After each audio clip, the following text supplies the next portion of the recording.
Welcome to Liquid Lunch. We're coming at you live. It is April 5th, a special Friday edition of the show. Today it's me, Hugh, and Sandra, of course, is joining me. Oh, this is going to be an awesome day. Just before we go, I just want to say thank you to my wardrobe, Ravel. Don't you notice? I notice you're not invisible. Okay, well, that's good. I've chosen not to be invisible today because we have some amazing guests. Well, we have an amazing show today. In fact, we set this show up specially because Markus was joining us. Just Coming because in of Markus. from out of town for the Total House show. And Markus, it's really good to have you on the show. I love being on your show, Hugh. Thank you so much. Well, we're really looking forward to having a great discussion about everything that you're doing. But before we get into that, let's just talk about who else we have on the show today. We have filmmaker David York coming on. He's got a documentary called The Beetles Are Coming. Now we're talking the little bugs The beetles. little bug beetles. Yeah, because they're coming. Okay, that's not a good thing, They're right? eating forests all the way across Canada. Wow. From BC. And we thought we had to be scared of the Illuminati. Well, these things, I find these things get a little overblown. Remember the purple loosestrife?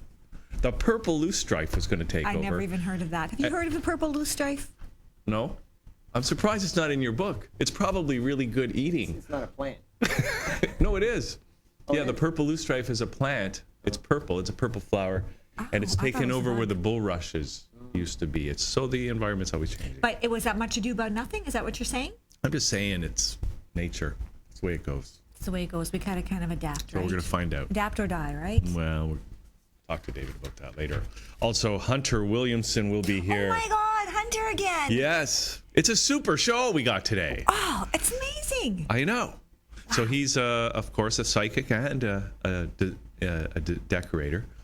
Yes, interior decorator for homes. I mean, big millionaire type homes. Plus he's a psychic. So I want to talk to him about the psychic stuff because there were supposed to be big things happening last October. Here we are. Big things happening. Look, we've got Markus on the show. And that spaceship How never much bigger appeared. does it get? Well, I'll tell you, we have a reptilian shapeshifter coming on the show Yeah, so today. we don't need the spaceship. We've got the guys who live on the spaceship. Apparently. Yeah. No, seriously, this is big news. A reptilian shapeshifter. We don't want to blow it too out of proportion, but Joe Ego. Interesting, his last name is Ego. Isn't it? That's very telling. Okay, so but let's get started because Markus is here, and we're gonna we have a little.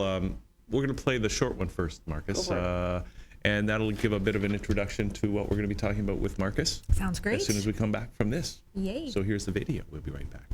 When I was a kid, I grew up on a farm, and I couldn't even go near the animals because I had allergies, asthma, bronchitis, hay fever, emphysema. My whole respiratory system was messed up. I got colds, flus, fevers, constant infections. I was a mess. My dad worked with all kinds of toxic substances like turpentine, tractor oil, gasoline, and then he liked his beer and vodka at the end of the day, which messed up his liver. He had so many toxins in his blood it pushed out through his skin, so he had really bad eczema and psoriasis. My mom started having arthritis and rheumatism. We were messed up. And my job, since I couldn't go near the animals, get this, was to go out there and cut down the weeds, the thistles, the nettles, the burdock, the dandelions. Little did I know that those very plants that I was fighting to cut down were the ones that could have healed us all. Dandelions are better for you than anything you have in the refrigerator. They are a superfood and a natural medicine. Aside from being a complete food with all 8 essential amino acids that make protein, dandelions are a strong blood cleanser, liver cleanser. They dissolve kidney stones, they help acne, cholesterol, they prevent cancer, they reduce gastrointestinal problems, and even diabetes. The yellow flower is one of the highest sources of lecithin in the world, even more than soy.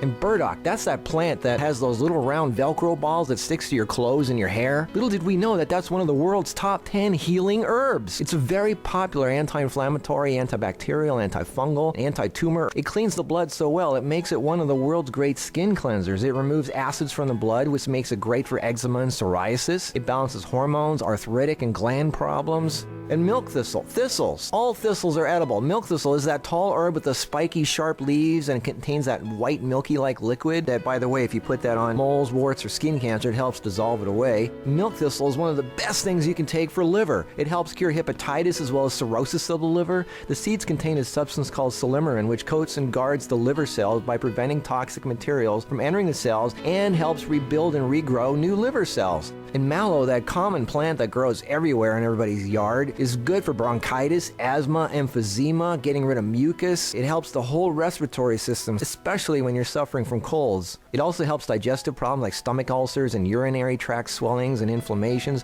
And plantain, it's one of the best things you can take for hay fever, allergies, asthma, even tuberculosis. It helps get rid of insect stings, which I got all the time, fevers, infections, skin disease, poison remedy, blood purifier. It's good for colitis, stomach aches, diarrhea, and my dad's prostate. If only we knew back then that this stuff that grew wild and free in our yard could have helped heal us of what we had. Oh, man, the world needs to know about this. And this stuff is right outside your door right now, and it's free. That's why I made this 5 DVD set, which walks you outside your door and shows you what's out there, what it looks like, and what it does. This is over 9 hours of video. It doesn't matter where you live in the world. This video shows you the most popular plants found pretty much anywhere in the world, what they look like, and what they do. It even comes with a free recipe booklet, which shows you how to easily make delicious meals from the free wild plants growing in your area. Simply go to freefoodandmedicine.com. That's freefoodandmedicine.com and get this video set. You will learn so much, and boy, will you feel the difference.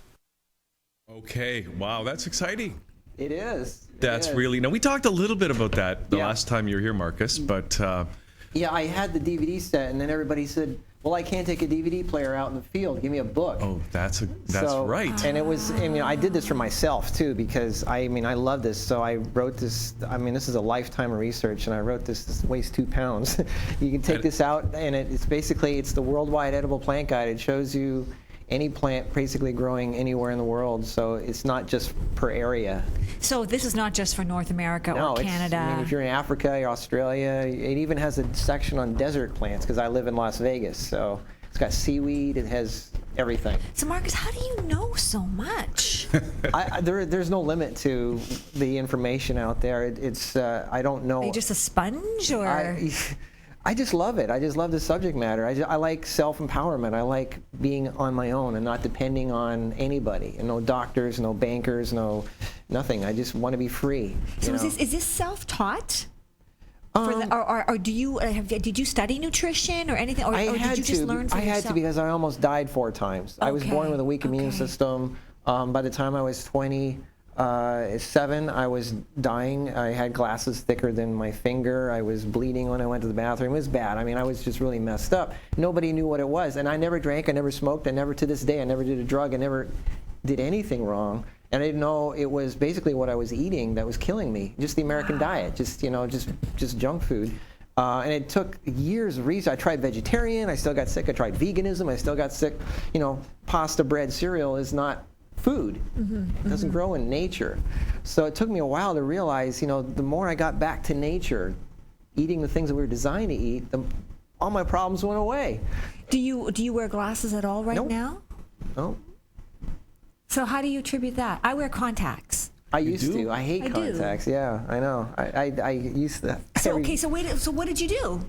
I wrote a book called Heal Yourself 101, which takes you through the steps of basically is raw food and cleansing. Okay. And it's just using your body the way it was designed, just getting back to the natural things. Like, we're the only species on the planet that cooks its food. We're the only ones that get like these bad diseases, other than the animals that eat things that man makes. But anyway, that's how I got into this whole thing. And I realized, people said, okay, I get it, but going to Whole Foods or some, it's $300-400 a week to get your groceries. I said, no, it's free. If you go outside, most of the best free food medicine is growing through the cracks in the sidewalk. It's in your backyard. It's the trees. Did you know pine trees, that tree that's open the door, it's right there. Did you know that that's got the highest source of vitamin C in the world? You can make tea out of it. The bark, that's the sticky stuff that comes out of it, that's what bees make propolis from. It's like bacteria can't touch it. It is grass. You can make tea from it. You pay $3 an ounce for wheatgrass at a health food store. What about lawn grass? It's grass. You can put it in your blender.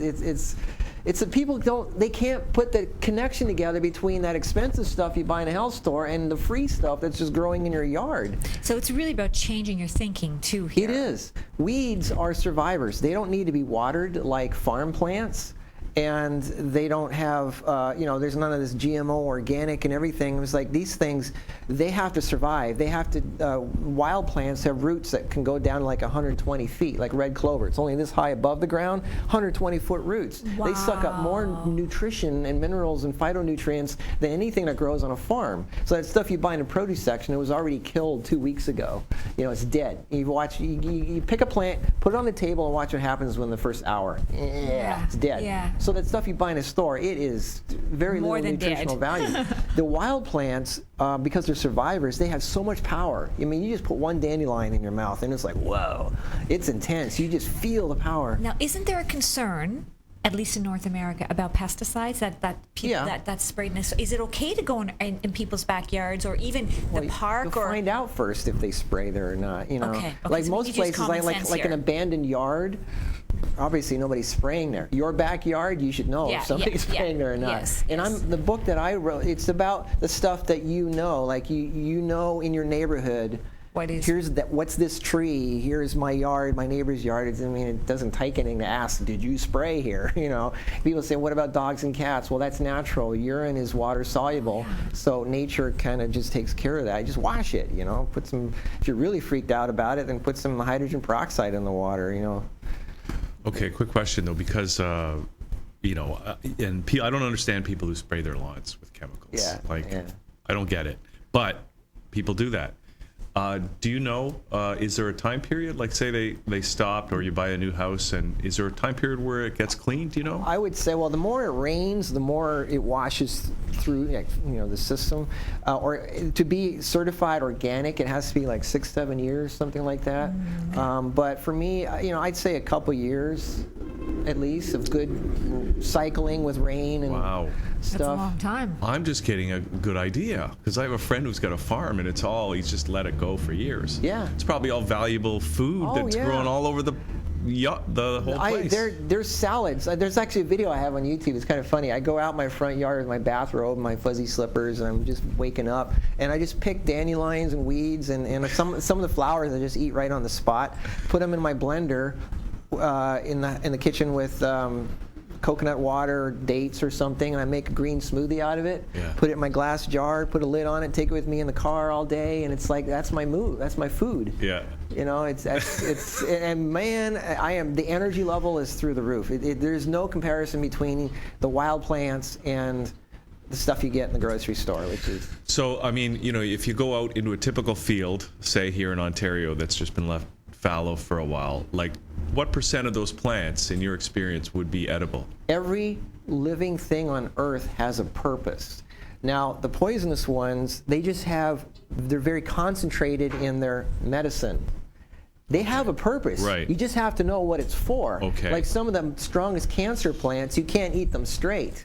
Yeah. But if you know how to use them, how to treat them, how to use them, it's powerful medicine. So that's what this book is for. It has, in the front, it has how to collect them and recognize them. And then in the back, it has an entire section on health conditions and which plants are used for that. And there's all kinds of interesting things. It's not just health stuff, like what plant doesn't burn and is good for a fire protection barrier around your home. What plant's good for your sex life? What plant is good for making hair grow back? What plant's good for insomnia, for making you relax, name it. There's two that you just said that really, really got his curiosity. No. One of them was for you. And there's a good one for arguing couples. There's one in here. It says for arguing couples, take this plant. Give it to him. It's all him. Yeah, no, and her, no. Okay. So one for when you think you're self-righteous. I'll pretend I didn't hear that. That makes I'm talking about me. I was actually talking about me and that one. I'm still pretending. That's probably a good thing. Is this where this seems to me it ties into a lot of like those, Bach remedies and things like that, where those flower essences? Yeah. So is that kind of like... I have a whole section here on edible flowers, and you'd be amazed a lot of the plants that we have sitting on our windowsill, what purpose they have and how good they are for you. I make salads, just flowers all over them, and it's beautiful. It just adds beauty to it. You just adds a little color too, doesn't it? Just looking at it. Yeah. Now, a question for you. For places like Canada, where we have winter, maybe 3-4 months of the year, it's not as easy to go pick plants in your backyard. Right. What would you can you store them? Or? Oh yeah, and actually that's why I made this DVD of this guy here. He lives in Etobicoke, which is a subdivision here in Toronto. It's a whole 2-day workshop of how he survives without needing money. He lives in a normal subdivision, has a car, a computer like everybody else, but he doesn't have to have a job, and he only eats what grows within 1 mile of where he lives. Locally, and he just walks down the street and has what's in his yard. He just lets it grow wild. He doesn't even like plant official gardens, anything, and he just tells you what each plant is for. And in the wintertime, you do prepare like a squirrel. In the fall, you get as much stuff as you can. You dry it, you prepare it, you put it in your in your house. And then even if you were stranded out in nature, he tells you how. And it's in my book too, how to go out there and recognize what's out there and what to do. Obviously, you're not having fresh, juicy fruits hanging off the tree, but there are things that you can eat, even like sticking out of the snow. I mean, it's almost roots. like you become your own little farmer. Well, you become a survivor, and that's how the native people lived for thousands of years. We've lost touch with that. What would happen? Let's say worst case scenario. There's people down there talking about society is going to collapse. Well, what if it does? Okay, so big deal. This is your Bible. Yeah. Once you have this, you realize. You don't have to worry about the economy. You don't have to worry about if grocery stores or restaurants disappeared. That might be a blessing. It'd actually be healthier. Yeah, it's actually a really good point because if the stock market crashes and all of a sudden nobody has any money anymore, the sun still grows, the water still rains, it still rains, so plants are still good. Just because there's no more, the stock market crashes, the plants aren't going to say, well, I guess we're not going to grow anymore. Yeah, and what's really neat about wild plants, you know how they say if you pick a weed, it grows twice as fast. You've got a never-ending supply of food and medicine because if you start eating these things, next day there's 3 times more of it there. So you've got a grocery section that's just constantly replenishing. Okay, Marcus, I don't get it. Well, why did we forget about that, or why do we make it hard for ourselves? A lot of it is we're lazy, we're modern, and we like to have things. We like to go to restaurants because they make the food for us. We're also into not having to think and fend for ourselves. We're into comfort, instant gratification, and we're into also sweet stuff. Like most of the wild stuff out there, it's got different, this is something interesting that people need to understand is a lot of the wild plants, they're kind of bitter a little bit. Not all of them, but we need bitter in our lives because that's what helps your stomach it's the create. acid alkaline Well, it's not acid. Yeah, it does. It helps produce. You need bitter to help your liver cleanse, to help your stomach acid produce. Because most people are too low on stomach acid. It helps your hormones. Blah blah blah. It helps cleanse out your system. Most people are sugar addicted. They want sweet stuff. They want that instant gratification, and that's where you start having problems. You start having mood swings, hypoglycemia, diabetes. Yeah, exactly. And they say that if you're bitter, if you're depressed, take bitter. If you're bitter, take bitter. So that's like homeopathic. Exactly. Like attracts like, right? Yeah. Wow. That makes a lot of sense, actually. So would something like this actually help to cure diabetes? Well, I'm not allowed to say cure because they could come after me for that. Okay. But so there's 3 general rules for health, and it's for anything. If you're rebuilding a house, a car, a human body, you stop doing what's causing the problem in the first place. Stop eating bread, pasta, cereal, crap that doesn't happen in nature. Secondly, you got to clean it out. You got to strip it down to the bare bones and rebuild. Third, you only put good stuff back in. So this is stage 3.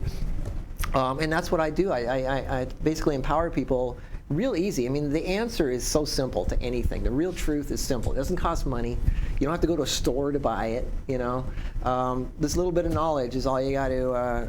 So are you suggesting that people go towards a raw food diet as well? It's the best thing you can do for cleansing. This is not a life sentence. I have to do this for the rest of my life. No, you don't. If you want to heal anything, if you want to get better, then get back to the way nature designed you to live. After you're healed, fine, do whatever you want. Go eat your pizza and your beer. See how you feel the next day. Yeah. I guarantee you're probably not going to go back as much as you were before. But it's human nature to always see what we can get away with. We're always right at the edge, push the testing boundaries. the limit, right? Yeah. So I say, okay, I am not stopping you from doing what you want to do, but I guarantee you what you want to do is going to change the healthier you get because you're going to feel so much better. And I'm 50 now. You should have seen me when I was. You don't look 50. That's You should have amazing. seen me when I was 27. I was bad. I looked worse than an old professor. I was dying. Wow. and it changes your life. It really does. It's the real fountain of youth is to get back to being free, to not owe anything to anybody, and to just know that you can just walk naked out there into the world and you can survive. And you don't need anything. You don't need a job, a bank account. I mean, you can survive and That's thrive, wonderful. actually. That's amazing. What an amazing inspiration. I know. Okay, I had a thought the other day, Marcus, and I just want to run it by you, because my thought was that, well, you know, we've heard about the 50-mile diet or the 100-mile diet, right? That you eat like local. The way it works, Right, yeah. like as you're saying, nature provides. Right, exactly. So it makes sense that nature would provide, if you live in a certain area, that the plants of that area are going to be better suited to you, right? So I was thinking about it, because like the only place I can have a garden is in my front yard, right? And it's a pretty busy street. So somebody said, oh, you got to watch it because there's all the pollutants from the cars going by and stuff like that. And the soil might be polluted. But I was thinking, maybe if nature really does provide always, maybe somehow the plants that grow in a polluted environment in a homeopathic way actually protect you from the pollutants in that environment. That's what Gary in this video says. He says that if this thing can survive despite these poisons, it figured something out and how to survive. And you eat this survivor and you get those qualities. Now, obviously, it's smart to wash it off before you eat it because it's got crap landing on it. But inside that thing, it's got resistance. It's got survival power. Yeah. It figured something out, how to survive despite the conditions. And you really feel a difference when you start eating these things. I don't care what other people say. I want to firsthand try it myself. And when you try this, when you eat it, it's like, wow, you really feel the power. And I mean, you realize you're just your energy levels, you're the way you think and feel, and you just feel high all the time. It's so good. When you think about it, actually, when you look at the typical North American diet, the breads, pastas, the pop, all of that, it's amazing that we're still alive. I know, it is. So talk about surviving. Talk about the human body. I mean, it's amazing that we're still walking around. I mean, that's how I was. I grew up on that stuff. I grew up on just pies and cakes and bread and pasta and Hostess cupcakes. Yeah. Oh my God. Pillsbury. Oh, that was my thing. Anyway. And I was dying, and I didn't know why. I couldn't put the two. I mean, I was so congested. I couldn't like go 20 feet without having to cough up because I was choking to death. You know, I was whistling when I was breathing. Were you overweight? No. I looked like a normal kid. But I was aging rapidly, and I was really stressed out, and it affects your emotions, the way you talk with other people. You're just tense. And your concentration, your ability to everything. focus You can't in school. think straight. Yeah. You know, now when you're healthy, it's like, wow, you're limitless. Yeah.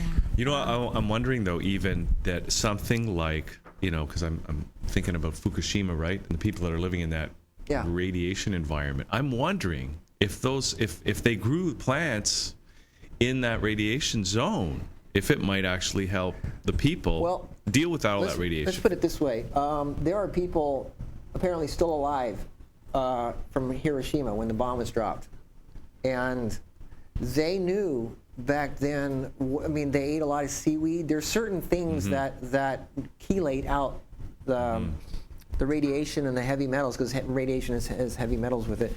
And I live in Las Vegas, where they did nuclear testing for 50 years, 800 nuclear tests over 50 years. And I'm healthier than most people who don't live in a nuclear zone. So, you know, nature has a way of adapting. And fear is the first thing that's going to kill you. You know, negativity and all this stuff. There's been radiation circling the world for the last half century. And that little bit that's coming out of that nuclear plant, some of these bombs they've been testing, I mean, the atmospheric test, oh my God, it's like this world is just enshrouded with radiation. You just have to learn how to get it out of your system quickly and then put good stuff back in. Well, it's just, I'm amazed that it's like, you know, we always learn something new here on the show. And here you are with this book and the DVDs, and it's like, this is really groundbreaking information. One of the first things that grew out of the ground in Hiroshima after the bomb was dropped was bamboo. That stuff, like within days, it started growing out of the ground. And bamboo is actually, it's in my book, and it's in my, I have a mixture coming out. It's a green powder mix of the most powerful wild plants, because people don't all have time to go out there and find this stuff. Right. But bamboo is one of the best things for your skin, for silica, for connective tissue, and it's this amazing surviving, I mean, it grows 50 feet in a year. Yeah. That stuff is amazing. And that's why they're using it for floors now, too. Yeah. Even bamboo, hardwood type. People don't know you can floors. eat it. Now, I'm not talking about Don't eat off the floor. It's Yeah. a whole nother. Now, I'm not talking about the decorative bamboo that grow that you Yeah. buy in the flower store. That's actually not bamboo. It's not even. It's not? No, it's not. It's a different type of plant, but it looks like Oh. bamboo. Oh, but the real okay. bamboo, and it talks about the differences in my book. But if you know what you're looking for and you know what it is, you're limitless. I mean, once you learn this is what they should be teaching in school. They should be Yes. teaching algebra and history. Or even in nutrition. Even when you take nutrition courses, this should be in nutrition Yeah, courses. what do they teach in nutrition courses? Like the food pyramid is like, is that what or a which joke pills that to is? take. Yeah, exactly. Well, you know what's amazing about this book? 'Cause I went up on a camping trip by myself and I had a book on healing herbs, and I had another book on the wildlife of the eastern forests, right? So I Yeah. could triangulate Right, the right. information, right? Right. And this book now is a third book that I would add to that when Yeah. you're going out, Yeah. right, with you, because you got the pictures in here. This is I like an do. essential field guide, Yes, right? yes. There is I nothing mean, the like pictures are there. I don't know if we can see that, but it's like, so you can look it up. You see a flower in the field, you can look it up in the book. Yes. And find out what it's good Yeah, for. and I made sure. I mean, I did more photoshopping in this book than anybody ever did in history. I had Wow. 6 artists working around the clock for a year, isolating every flower, every leaf, every fruit, every nut, to actually show you exactly Absolutely what these amazing. things look like. And Yeah. most plant guides, amazing. they just Yeah. take a snapshot of the thing in the wild. And you know, plants have different shapes, different looks. The leaves are different depending on their growth cycles. Yeah. You have to know what it is. So there's a lot of work went into this. It's an amazing I made it for job, myself. This is like if society collapses, this is your Bible. So you're going to need this, whether or not society collapses, right? Well, that would, I mean, it's icing on the, I mean, this is how you feel really good, right? So Yeah. if society collapses, you won't feel so bad anyway, because you're going to feel good anyway, right? Actually, you shouldn't even care because Exactly. that's the this point. is talking about high on life, boy. Yeah. Okay, Marcus. Now you're in town for the Total Health Show, I right? am. This weekend, Yes. and You're a now, frequent, so what are you doing there? Are you presenter giving lectures? I'm giving 2 lectures, one on this and one on the New World, thriving in the New World.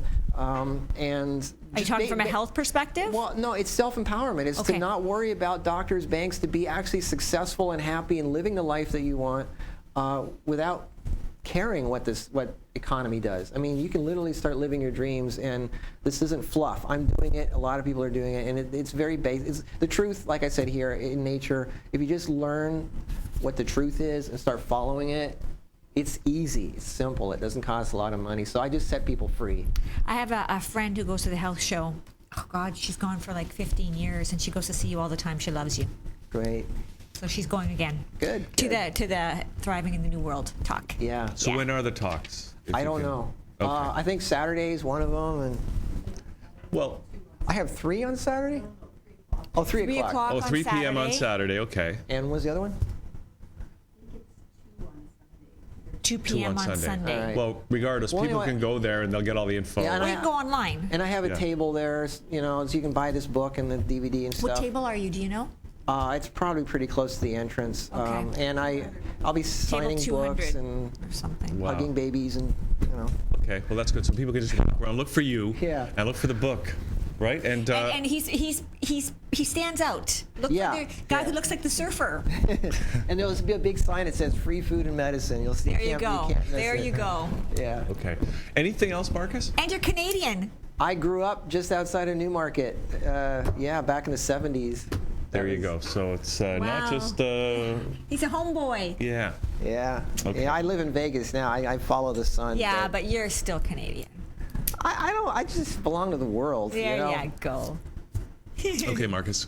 Great to have you on, Thank and you. I hope I to see you at the show. Please, because I yeah. want to come down this weekend. Yes. There's a lot going on down there. It And is. where's it? The Convention Center, Metro Yeah. Convention Center. Yeah, so it's a down on great Front place Street. to go. And Yeah. the price, the tickets are really, really reasonable. It's a phenomenal event. Get lots of free stuff there too. Yeah.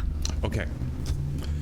Oh, Markus, let's give out your website in case people don't make it to the show. They got to check you out online, right? All right, yeah. I mean, for this subject matter, it's freefoodandmedicine.com. Okay. And if you just want to basically improve your life overall, go to healanything.com. Okay. That's got everything. Healanything.com. All right. Awesome. Okay. Okay, Markus. Oh, we got another video, so we're going to watch it now, and this is more On of the your free stuff. food medicine. Free yeah. food and medicine, and we're going to come back with, I don't know, maybe Hunter. As the launch continues. If you walk outside your door right now and look at the plants around your house, do you have any clue which plants are edible? After a lifetime of research and over 3 years of putting this together, I have created what I believe to be one of the most foundational books for living on planet Earth. Most human beings have lost touch with nature so much they have no clue anymore how to survive on their own. Did you know wild plants are some of the most powerful food and medicine you could ever have? Every living thing on Earth has a purpose, even the toxic plants. You just need to know which purpose they serve. In an emergency, you need to know this. If you want to seriously improve your health, you need to know this. If you have no more money for food or medicine, you need to know this. This is a book no household should be without. This isn't just about plants you might see in a forest somewhere. I'm talking about the begonias in your window, the grass in your yard, the tree on the corner, and the weeds coming through the cracks. Let's take common grass. Did you know you can make tea out of it? That's right. Grass tea is used as a diuretic for kidney stone prevention, urinary inflammation, incontinence, expelling worms, hemorrhoids, skin conditions like rash. It's also used for lung conditions like bronchitis, colds, fever, infections. The roots can be chewed as a licorice-tasting food or made into a flour and are used for digestive and stomach issues. That's right, yeah, grass. It's insane what people don't know. This weed is one of the most nutritious, delicious greens there is. Even better than spinach. It was used a long time ago by farmers to fatten up their livestock. You probably have 10 different things growing within walking distance of your house right now that are great, healthy, non-caffeine coffee substitutes. Plants that help you quit smoking. Plants that help you lose your desire for alcohol and detox your body while they're at it. What plants are a good substitute for milk or beer or even root beer? What plants make a good perfume? Which ones are good repellents for ants, moths, and mosquitoes? What common weed makes an awesome shampoo and soap? Which plant makes a soap for delicate fabrics that normally can't be washed with harsh chemicals? What's a good plant for bed bugs? This is not just a book for recognizing wild and unknown plants. It's also a dictionary and a health reference guide to all those revolutionary healing herbs you've been hearing so much about and what they're used for. This plant, for example, boosts your sex life so much it's been outlawed in several states. You might not be able to buy it, but it might be growing right there in your neighborhood. Every drug that medicine uses out there was originally made from a plant. Plants can feed you, help heal your health conditions, you can make clothing with them, and you can build your home with them. They can power your electricity and fuel your car. Plants can even protect your home from break-ins. Find out which ones are good for that. It's all in this book. Which plant is good for arguing couples? This plant has wax to make candles with. Which plant has a bubblegum flavor? What plants are good thickeners for soups and food? What common household flowers are edible? It's time we put everything in one book. All the plants, garden plants, wild plants, potted plants, trees, landscaping, everything. What nuts taste like cheddar cheese when steamed? What common worldwide plant is eaten in India where people have the lowest cancer rates? Sure, wheatgrass is great, but what about crabgrass? What about those amazing and powerful herbs you've heard so much about from South America? Did you know people are growing them in their homes all over the world? When I say edible plants, I mean all plants, because you now have access to all of them everywhere. Geographic region doesn't matter anymore either, because the world is becoming one. People are growing pineapples and goji berries in their own homes, even up north where it's cold. Did you know you can grow kiwis that can handle 30 below zero? I'm about to open up a whole new world for you of unlimited possibilities and put you in charge of having access to any free food and medicine you could ever want, including the most famous healing herbs in the world. I'm empowering you here. You're not just at the mercy of what's randomly growing near you. You now have the power to grow almost anything you want, any plant from anywhere in the world on your property, no matter where you live. It's your life. Start grabbing it by the reins and start doing what you want. That's what I'm here for, is to show you how. Why did I include normal grocery store fruits and vegetables in this book? Because there's lots of wild carrots and grapes and asparagus and stuff growing out there, and most people have no clue what a wild carrot even looks like if they saw one, or mustard. If you saw this growing, would you eat it? You know what this is?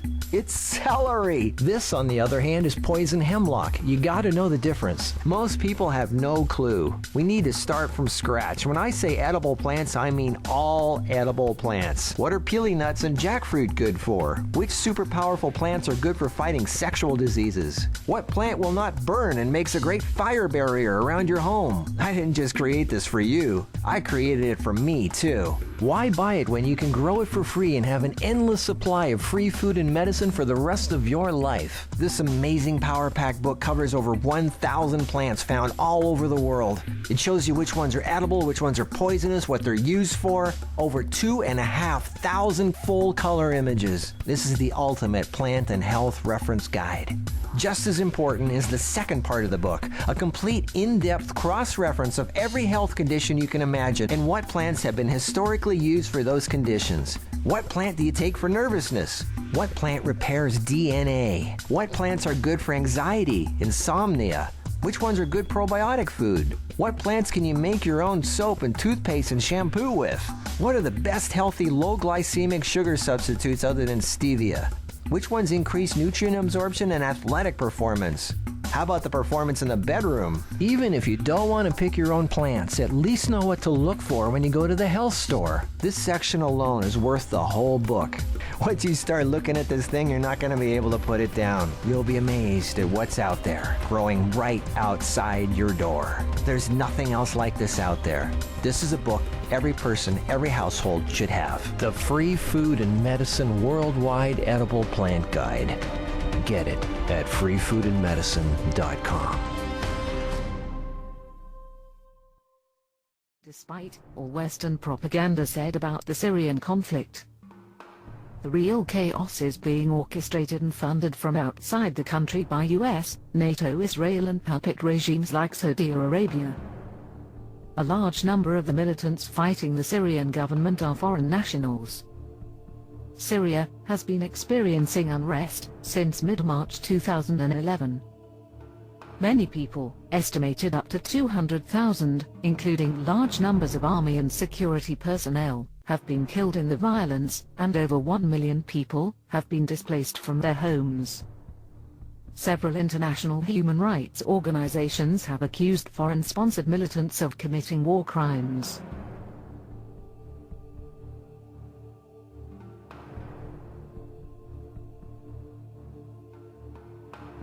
Washington and its allies have consistently supported the various terrorist entities which are part of the opposition rebel forces. French, British, Turkish and Qatari special forces are involved in the recruitment and training of FSA rebels, which are in large part mercenaries. The FSA is now targeting Russian citizens in Syria on the orders of Washington, leading to a potential breakdown in international diplomacy.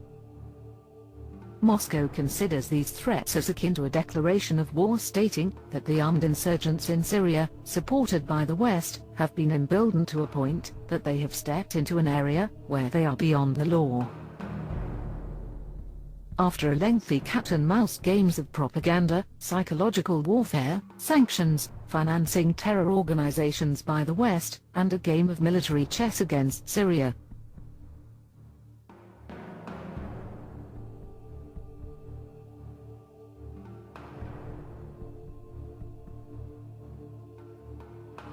in response to the US Allied missile deployment, Russia delivered advanced Iskander missiles to Syria, which are now fully operational. The Iskander is described as a surface-to-surface missile system that no missile defense system can trace or destroy.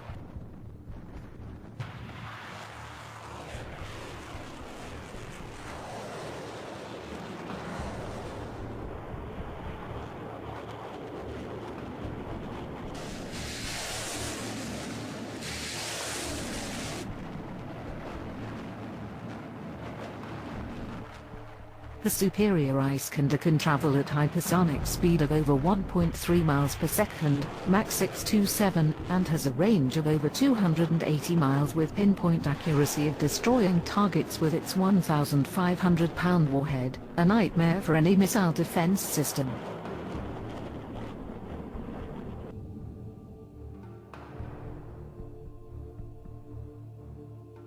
Syria is also equipped with the modern Pechora 2M air defense system, which US military sources admit would constitute a threat. The Pechora 2EM is a sophisticated multiple target system which can also be used against cruise missiles.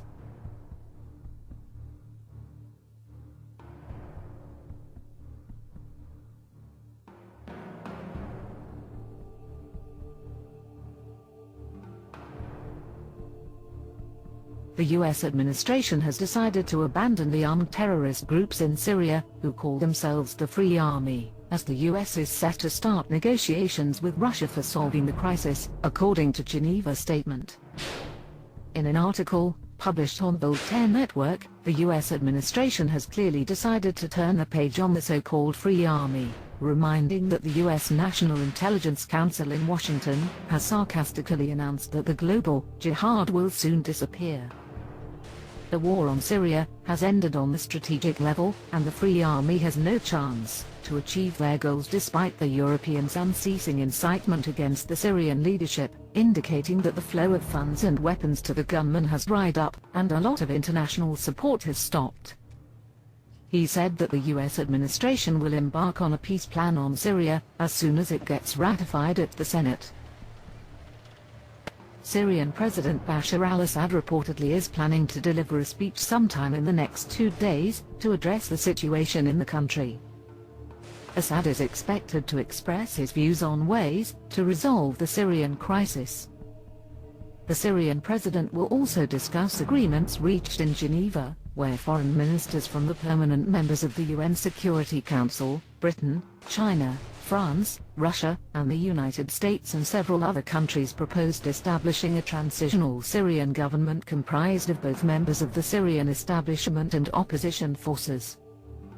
Meanwhile, clashes continue between Syrian forces and militants fighting against the government in the countryside outside of Damascus. This will take a while until the militants' funding completely dries out and a ceasefire can be agreed upon.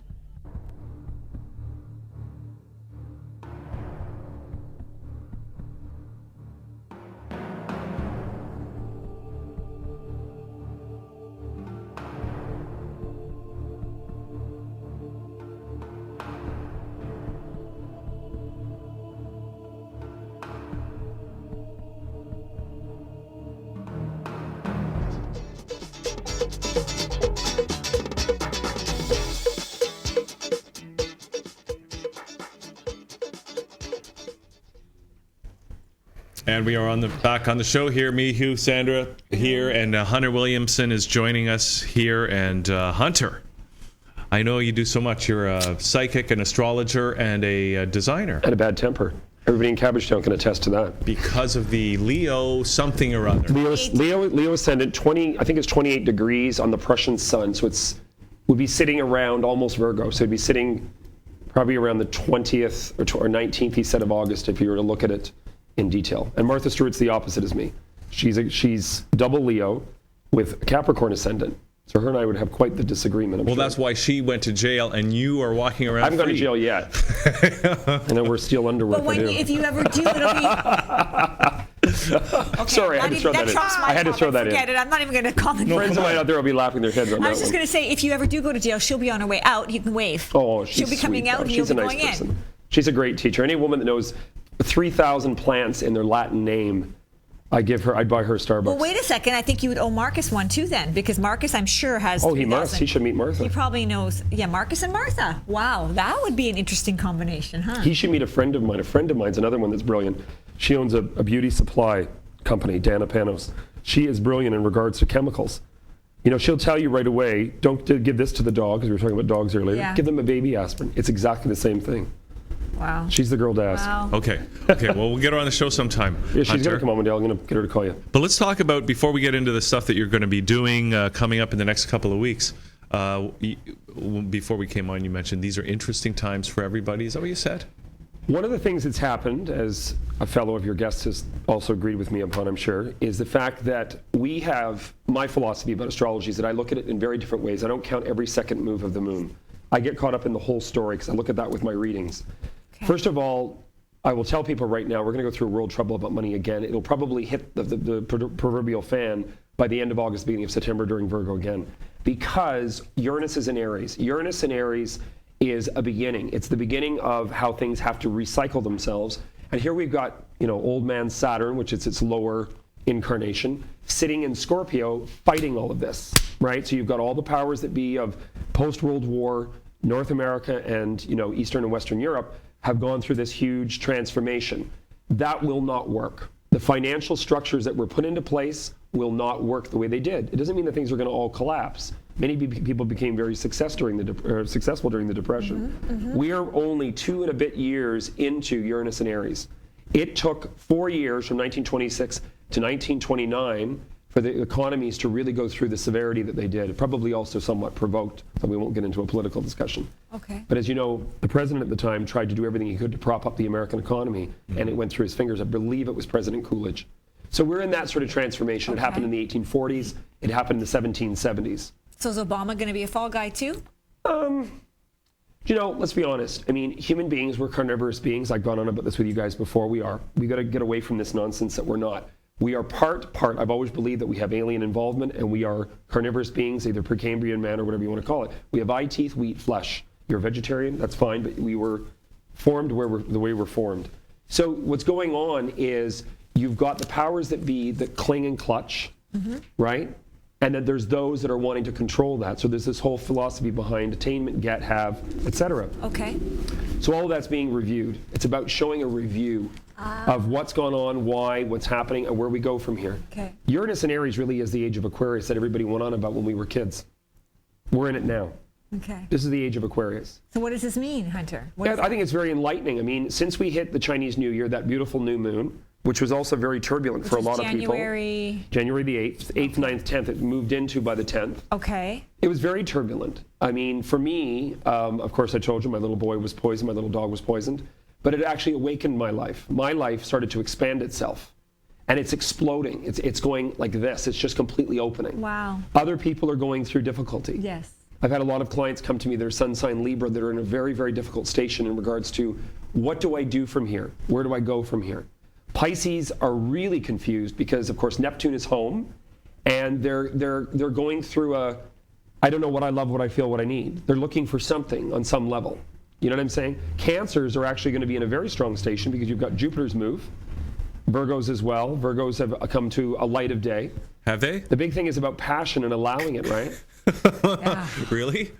Allowing vulnerability. You give me a funny look there, Hunter. Allowing vulnerability. Allowing vulnerability. Yeah. What were you saying? Wow. Yeah. We cannot. Would you like me to destroy the unit, Creator? I mean, repair the unit. Repair the unit. So anyway, no, I think it's fascinating. I mean, I've done this a long time. I've done it for 24 years. Meeting people and meeting famous people, never advertised, didn't really want to advertise. And I think it was a calling. I've always believed that doing readings for me was a past life issue, that it was a payback for something, definitely. And it was sort of a cognizant interaction. But now, things have changed, and now it's about a different level of expression. Because there was always the artistic and there was the readings. There was the artistic and the readings, and they fought one another. Having been in the entertainment business, and I've had a few creative careers. But it's a fascinating interaction with human beings. It's actually enabled me to grow, to be that intimate with people interactively. Well, I would have thought readings would be artistic too. I wouldn't have thought that was mutually. Oh, they can be. Yeah. Got a couple of people that have come in that have murdered people and told me while they're sitting there. That was exciting. Wow. A little exciting. Well, I guess that was many years ago. But you have to maintain confidentiality too, right? Yes, there's a confidentiality act that most people don't adhere to, but you can actually be charged if you discuss people's private business. People don't know that. Wow. There is a confidentiality act. There's many different acts in regards to laws that are different from America to Canada to Britain. But I mean, I've had clients come in that have discussed things, and I said, you have to really watch what you do say because, I'll talk about stories. I would never discuss the person. Most people don't know. Like if I'm talking about somebody having been a Leo going through this, it's in familiarity to the person sitting with me, then they get the idea of what I'm speaking about. They'll never know who I mean. That person's not discussed. Okay. And yes, we have a psychic fair Wednesday. Yes. And where is the psychic fair? It is correct me, I'm sorry, I don't have the exact information about the address on Eglinton. It is near Redpath, east of Yonge and Eglinton, on the north side. There'll be a sign outside. Starts at 4 o'clock till 8 o'clock. It is actually benefiting the community center. So it's a bit of a smaller affair, but it's really, really quite dynamic. It's a lot of fun. There's a great fellow that's also going to be there as well who's does Indian astrology, somewhat Is that Hindu. Vedic astrology? I think so. I'm Okay. not that familiar. Okay. He's phenomenal, though. He'll just throw things at you that is just unbelievable. So he's going to be there, and there's a few other psychics, and there's a girl I think she's a gypsy. There's some quite interesting characters and people that are really quite honed in on their abilities. And when is that happening? It is Wednesday, I believe it's the 10th, Yes. next Wednesday, starting at 4 o'clock, and it will go on until 8 o'clock or probably a little bit after. Okay. Yeah, Nancy Lyons is the big head honcho of that community center. She's a dynamic gal. I wanted her to come today, but Now, what are you going to be doing there? I'm going to be doing readings. I'm going to be doing mini readings. I'm going to be doing, just for people to come to have fun, $15 for 10 minutes, and just to have fun and support the community center, and So it's the good proceeds PR go for to myself. okay. I'm going to give them something. I have done. I didn't do it last year. I was too busy with the design job, but this year I'm going to give them something for the community center. Wow. Okay, so that's good. Now, is there a website or something for that? No, where I'm people sure can there check is it for the out? community center. In my own sorrowful indignance, I did not bring that form with me this morning. I'm sorry, but it's very easy to find. It's on the north side of the I'm pretty sure it's the Eglinton, Central Eglinton Community Center Yeah. on Eglinton Avenue between Redpath and Yonge Street. So yeah, so just a walk from the subway. Oh, I'm it's sure very people can easy. Google that. Oh, they can Community Google it. They can Center, Google Yonge me. I'll and put it Egg. on my blog later. Okay. I have my blog on the internet. I'll put it on tonight. All right. Now, you got something else coming up, an antique show or something like Yes, that? well, the thing about that is really interesting. My late mother, who died almost 30 years ago, bless her, was involved with antiques back in the 60s and 70s. And of course, you're a kid, you think, what garbage. I just didn't want anything to do with it. And of course, I've been involved with antiques and interiors now since about 1993 when I got back from school. And for the first year, I've decided I'm just going to do it. I'm going to go for it. With the interior design, which obviously Nicholas and I were on here the last time with Boswell, which did very well, that house. It's on my old website, soon to be new website this weekend, under hunterwilliamsondesign.com. But I'm going to do the Christie show. And the Christie Antique Show is at the Christie Conservation Area. I believe it's off Highway 5, north of Hamilton, Dundas. Okay. It is going to be on Saturday, the 25th of May. Starts at, I think, about 8 o'clock in the morning. And, it's a fantastic, fantastic antique show. I'm going to do an incorporated sister act because I'm going with great friends of mine as well. Mike and Jocelyn, everybody that sell at the St. Lawrence Market right by the stage. Mike is actually apparently in the running for Storage Wars Canada. I have to give him that little plug. He's dynamic. Jocelyn's a riot. The girl will find you anything you need. If you need it, she'll find it. And we're going to be doing our booth together. So we've got a 20 by 40, thanks to Sophia from the Christie Conservation Area. And we will be doing, I'm going to be doing more Hunter Williamson design. So I'm incorporating mid-century modern, antiques, Regency, Georgian, etc. They will be incorporating everything. They pick and find anything you're looking for. They'll find it. So what do? You just tell them what you want? Mike and Jocelyn are amazing. If you'd say to Jocelyn, look, we need this and this and this, Jocelyn will go out of her way to pick around and look at. She'll look everywhere for it. She'll find it. Wow. She will find it. She's a Cabbage tenor Resourceful. too. Yeah, she's a great gal. What great sign gal. is she? Jocelyn's a Libra, and Mike's a fellow Capricorn. And does that make sense? Yeah, it makes sense. Libras are pretty. Libras for me in my life always expand me. So the minute a Libra steps in, there's always something going on. Something's happening about, okay, where do I go from here to here? I can always tell the signs, the sun sign when I meet them, where my life goes. I meet Geminis, my life expands. Libras help me with career. Aquarians are very nurturing and loving. I usually have a lot of competition and trouble with Tauruses and Scorpios. They and me are like this. I don't know why, but always. My one sister, no, but Well, you're most square. As a Leo, you'd be square to Square, those I people. think it's more bully temperamental. Okay, you know what? Okay, so is it important? It's a really good point when people come into your life and they represent different signs. But how about animals? Should we Same take that thing. into consideration too? I think it's very true. I'll meet people, and I was joking with one of the gals in the park this morning in Cabbagetown, and I said, your dog is so much like a Taurus, that damn thing's so stubborn. She said he was born May the 10th. That's a Taurus sign, obviously. Well, and it's interesting. I mean, I don't believe it's true to everything because, of course, you have your time of birth and you have your ascendant, your descendant, your moon. There's all these placements that make out the person. But I can usually, when I'm sitting with somebody, usually tell what their sun sign is. I can usually, I get a gist of personality. People will laugh about astrology. Well, there's a tremendous amount of truth to astrology, whether we like it or not. Every religion in the world is affected by the moon's movement. That's why Passover and, Easter and everything changes. And Chinese astrology, Chinese too. astrology. Yeah. The moon's energy on the earth, from the Latin luna, lunatic. There's, women's cycle, the oceans, the tides. There's a definite pull, a gravital pull. It makes absolute sense in regards to energy. You walk your feet on a rug and touch metal. You see what I mean? And I've also believed, too, it's really fascinating. The first time I ever read the book Creative Visualization, I'd come back from school in Los Angeles, and a friend gave it to me, another Gemini, and I thought it was a piece of garbage. I thought, I'm not reading that crap. I'm not interested in it. That's how stubborn I can be, being a Capricorn. And then I thought, maybe I should read this. So I stayed up till 4 o'clock in the morning finishing it. It was Shakti Gawain's, one of her first major books. And the first thing I did was I meditated, and I had a major experience with meditation, and I was happy and high for about 3 weeks. And apparently that's just to do with me, with Mercury and Sag and my stations. My friend who's an astrologer said, he says, you're very open. You're very open to a lot. Some you don't want and some you're open to. And I manifested an antique that I thought, okay, I have this, I own it, I've got it for nothing. And 2 weeks later, I found it. Up Yonge Street, by accident, went into an antique store, was there for $100. And at the time, clients of mine were looking for, it was a blue and white Staffordshire umbrella holder. I had clients looking for one. And it was just the most bizarre thing. The fellow said that was supposed to have been sold. They stopped. They phoned and canceled that they wanted it on the Friday, and I found it Saturday morning. So it was 6 degrees or less of separation. Wow. But I found something really fascinating that some of us use and some of us don't.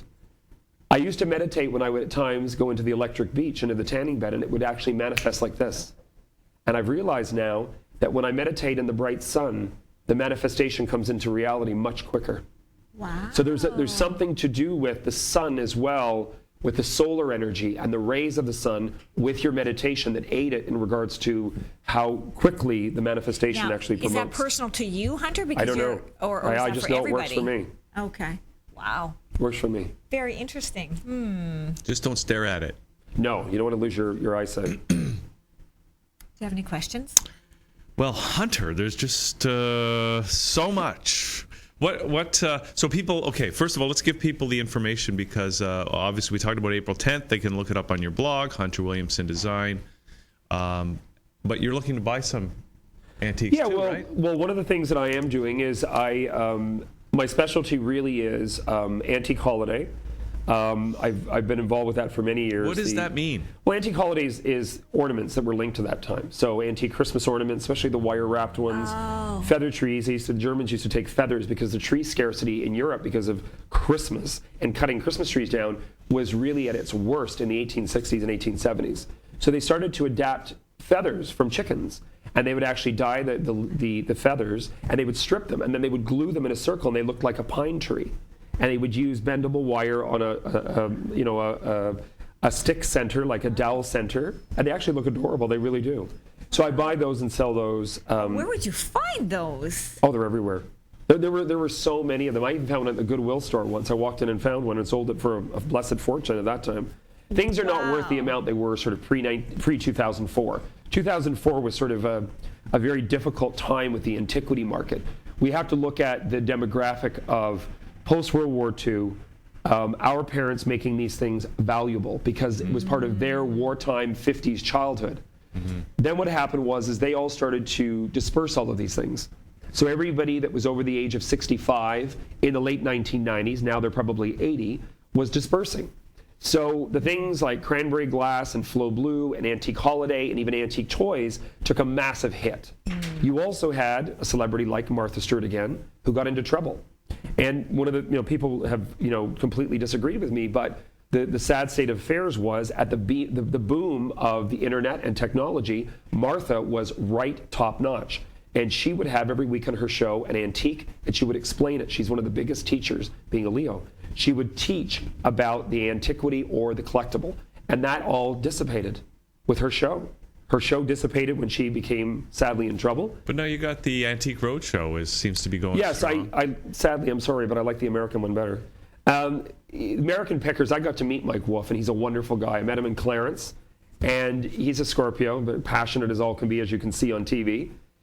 He and Frank, I think, are fantastic. The Canadian guys I don't really watch that often, but America, remember, was such a huge population in the Victorian era. They have 500 to 1 of anything that we would have here. Yeah. So we have to be honest about that. So I mean, these guys are finding, from Indian motorcycles that are vintage to, baseball cards. I mean, everything was, but supersized even in the 1850s in America. So I mean, it's a fascinating thing. Again, that's a dynamic teaching, a mobile teaching element is that TV show, as well as Storage Wars. All of these things really are about teaching, and you're using that technology medium as the forefront for it. Okay, so a lot of stuff to look forward to here, Hunter. So May 25th, that's the antique thing down in between Hamilton and Dundas. It's north of Hamilton, the Christie Conservation Area. I'll be there from the night before. So where can people get more info? They can go on to my website under info or email me as well at info@hunterwilliamsondesign.com or under hunterwilliamsondesign.com. They can also go under the Christie Conservation Area's website. The gal that I believe is in charge of this is Sophia.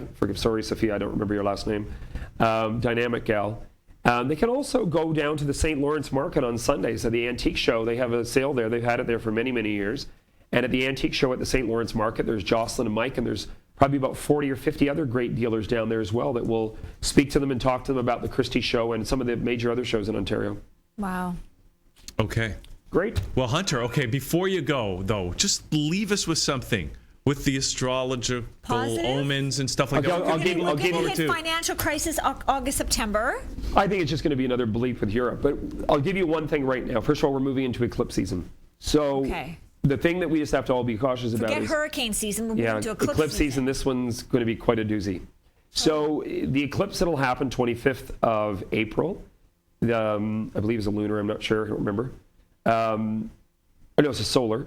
We have a lunar then, of course, this is the Taurus-Scorpio seasons. And then the last one in Sagittarius, where Jupiter is also stationed in Gemini, is the 24th of May. So all you Geminis and Sagittarians that have had Jupiter in your detrimental house of Gemini will now be able to move forward. Sagittarians are not very happy people this last year because they've had to look at things with eyes wide open. Haven't had a Sagittarius in yet that doesn't want to separate. Kind of odd. What about Sag Ascendant? I thought you said yours was Capricorn. I say it's Sag. I thought you said it was Capricorn. I think it's Capricorn. Maybe cuspy. Yeah, maybe. Your face is very Capricorn. Okay. I don't know what that means. I'm disappointed. I wanted to be Sagittarius. Well, that'd be an excuse not to get married. Sagittarius are more fun. I like Sages. My mother's a Sag, my birth mother. Capricorns. Two of my close friends are in Cabbagetown. Marie, who's out there watching from Ireland. She's on Spruce Street, or sorry, on Sumac Street in Cabbagetown. Yeah, Sagittarians, I think, are a lot of fun. I have a little bit of Sag in me because I'm the 22nd of December. I have quite the temper. Capricorns are grounded, right? I think they can be. It depends on the degree, though. Practical. You meet people like Dolly Parton, who really, to me, is more like an Aquarius. I mean, she's on the last day of Capricorn. I mean, sign is so complex because you have so many degrees. I mean, to me, it was an old philosophy that Robin Armstrong, another famous astrologer in Toronto, talked about years ago. He said the true sign of most people is the person born the first day of the month, right in the center. So January 1st, Capricorns, you will get nowhere fast when it comes to money. So you meet somebody that's, February the 1st, they are an Aquarian. Now, that doesn't mean that they don't have so many degrees within their whole astrology breakdown. But usually when you do meet somebody that's that first day, their personality traits pretty much, are based upon the sun sign that they're born under. And then everybody else is a mix. Is that what We're you're all saying? a mix. We're all a mix. I mean, the only person I've ever met in my life, honest to God, was I met a woman, and she had 6 houses in Scorpio. So what does that mean? A lot of sex and death. A lot of sex and death. Don't ever annoy her. She'll sting. Oh, my God. Talking about the most vindictive person after 3 glasses of wine you've ever met. Wow. Let's get her on the show. Yes. Okay. That's great, Hunter. Thank you. Thanks, guys. Thanks so much. You're welcome. Thank you. Thank darling. HunterWilliamsonDesign.com, the new website. And we are going to take a little break and come back with a reptilian, shape-shifting, alien, hybrid, astrologer and alchemist In fact, we may be Master energy shape-shifting. healer. We're going to shapeshift and be them, and then they're going to be us. So Yes. they're going to be sitting in this chair, and we'll be sitting So over stay there. tuned. We'll be right back.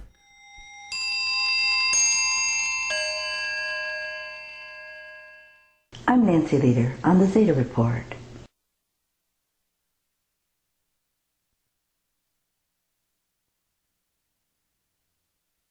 These animations are based upon the Zeta Talk description of the scripted drama that will occur during the hour of the pole shift.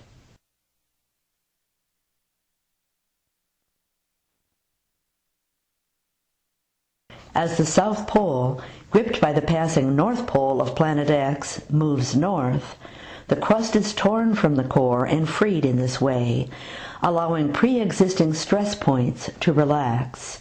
Zeta Talk. Thus, Europe and Africa move further east, allowing the Atlantic to rip apart during the slide northward. Zeta Talk.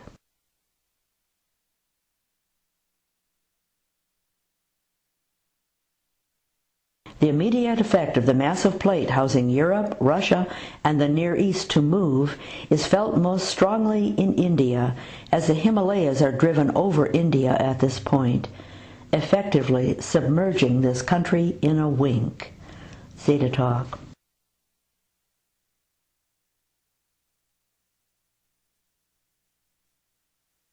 The effect of the Indo-Australia plate taking a dive under the Himalayas is to relieve tension along the African Rift, such that this tears promptly, but in shuddering steps with halting adjustments and pauses between shudders.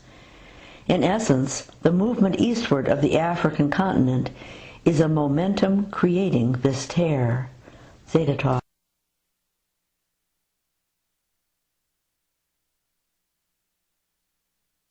During the tearing of the Atlantic Ocean floor and the dragging north of the North American continent, an already existing tear in the St. Lawrence Seaway tears further.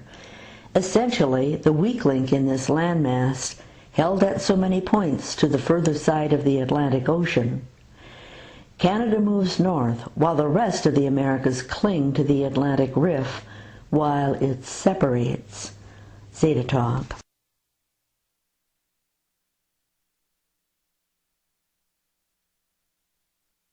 The movement of the massive plate housing Europe, Russia, and Asia to the east is also expected to rip this plate along the Himalayas, creating an inland bay into the Russian lands just to what is now north of the Himalayas.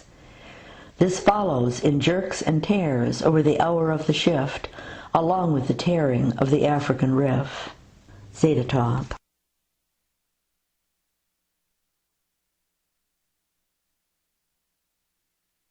When the ocean off the bulge of Brazil has reached the position of the current North Pole, crust slippage stops, creating yet another drama. The major northern hemisphere plates stop, and whatever follows crashes into them. In the case of the Americas, this causes Central America and the Caribbean to crumble. Zeta Talk.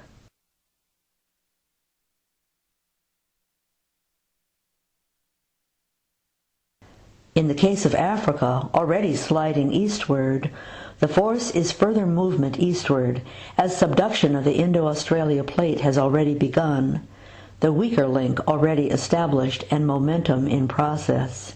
Zeta Talk.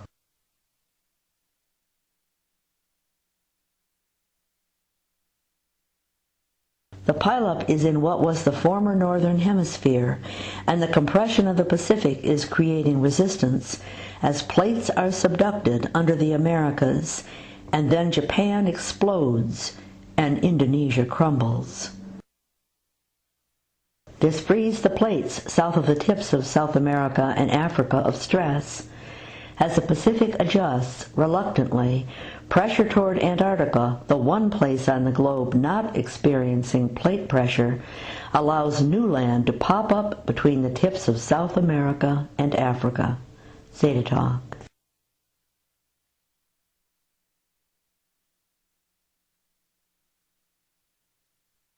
Until next time on the Zeta Report, This is Nancy Leader. Welcome back to the show. Liquid Lunch is here, and Sandra has something to say. Sandra. Hot off the press. What? Bill Gates is vegan. Well, he has to be because, he's trying to kill billions of people with the Agenda 21 and the vaccines. So he has to, keep himself healthy. You know what? Well, hey, Bill Clinton, Bill Gates, all these so-called reptilians are now going vegan. What does that say? Well, speaking of reptilians, this is the part. Isn't that a great segue? This is part of the show that we've been waiting for. We have Joe Ego joining us, a reptilian shapeshifter, right? Joe, welcome. You don't seem like a reptilian to me. Well, sometimes that's what happens. Well, listen, we're gonna get. Okay, I just want to say we also have Carmen DeLuccio here Hello, joining Carmen. us. Hello. Carmen, great to meet you and have you on the show as well. Thank you. And you're an It's great to be here. astrologer and an alchemist. Yes. And Joe, you're a master energy healer and a reptilian shapeshifter. This is fabulous. We've been waiting a long time for this, guys. So let's get into it. Where do we start? Joe, okay, so first of all, how can you say that you're a reptilian? Well, this is the thing. I mean, if we were to look at your body, right? Mm-hmm. And we look at the water that's in the body. Yeah. Water is just going from one container to the next. Right. So in previous lifetimes, we would have existed as such. And then we keep coming back into different containers with that information more upgraded. So there would have been some lives where I was full-blown reptilian, and then other lives where I was a hybrid. Mm-hmm. But I've encompassed lives from so many different places on this world and other worlds. Okay, so and then, but you were born here on planet Earth just like the rest of us? That's right. That's right. But so how did? Go ahead. Well, so how did you discover or realize that you had this? Because a lot of people, if there is reincarnation, they don't remember their previous incarnations, right? Yes. So how did that yes. happen? I'd say 3 years ago, my whole life changed in front of my eyes. Like what happened? I started seeing things on other dimensions that I was like trying to figure out what was that stuff that I started seeing. And it happened a month after the BP oil spill. I was just going to say, did something trigger that? Was it the BP oil spill that triggered that Well, for you? what triggered it was a year before that I learned Reiki. And Okay. before I learned Reiki, I met a psychic lady because I was against seeing psychics my whole life. Okay, And so you finally- were considered a normal conformist type person. That's right. That's Okay. right. Very scientific, the way that most people are brought up in society. And I saw the psychic lady, and she told me a lot of things. And one of the things she told me to pay attention to was astrology. And through astrology, and then she introduced me to Reiki. Reiki opened me up to a whole different game. Because then I started practicing meditation. And this is something I never used to do as a child. All these spiritual people tell me you should meditate. I just didn't see a point of it. I said, that's only for old people. I could jump around and flip, and that's what I do. I'm a professional stunt performer in film, and I have a viral YouTube video going around called The Matrix for Real. Wow! Where I can defy gravity. The and Matrix for real. That's right. That's right. So she told me after a year after that happened to me, I learned Reiki. She says, "You're going to start seeing spirits soon. You better know how to protect yourself." And shortly after she told me this, I told my friends. This is the story I've been telling everyone. I said, it was May 26th, the full moon. I said, we need to be at the Scarborough Bluffs. There's something's going to happen. I can feel it. And we're camping there, and we're having a fire, and the fire's communicating with us. And at 2 in the morning, I'm by myself by the water, and my friends are far away. And I can feel something was going to happen. And then suddenly the sky starts rumbling like a loud thunder. And I'm looking at the sky waiting for something up here, and it keeps getting louder and louder. And all of a sudden, all the animals around me started to react to it, and they cover the whole sky. And I'm like, the animals can sense it. Suddenly, above the lake, from every corner of the sky, all these dark shadows appeared, and they looked like serpents, and they covered the whole sky in darkness. And I'm looking at this going, this is something out of the Bible, Revelations. This is what happened during Atlantis. And this is a result of that BP oil spill that happened just a month before this, where more than just oil came out of the earth, lower beings. And as a collective, we attracted it here. Okay. I'm not going to give 1 ounce of fear to this. And I started praying, protect myself. And behind me, there was a presence of all these light warrior spirits. And this darkness goes from the sky to the lake, moves towards me. And when it gets close range to where I'm standing, there are all these serpent and dragon spirits. And they covered the whole area in darkness, and they went into the ground. And at this point, I felt like we were being invaded. I yelled back at the top of my lungs at the rumbling sound. I yelled back, bring it on! Right away when I yelled that, I got these messages saying, there's a reason why you're seeing this. You know what's happening. You're going to tell a lot of people. Your mission is to be a light that lights 100,000 lights. So after it faded away, I ran back to my friends. They didn't see or hear anything, but they saw the animals. And I told them, saw something on another dimension, be ready. A month after that, there was an earthquake that happened in Toronto. There's been a G20 event. That was just before the G20 event. That's right. And same thing happened when the Pope quit. After he quit, lightning hit, earthquake. And then there was a sequence of tornadoes. And I've been talking to a lot of psychics after that because I was like, I need to figure this out. How come I saw this, my friends didn't see this? What is going on here? And a lot of these psychics would tell me different things.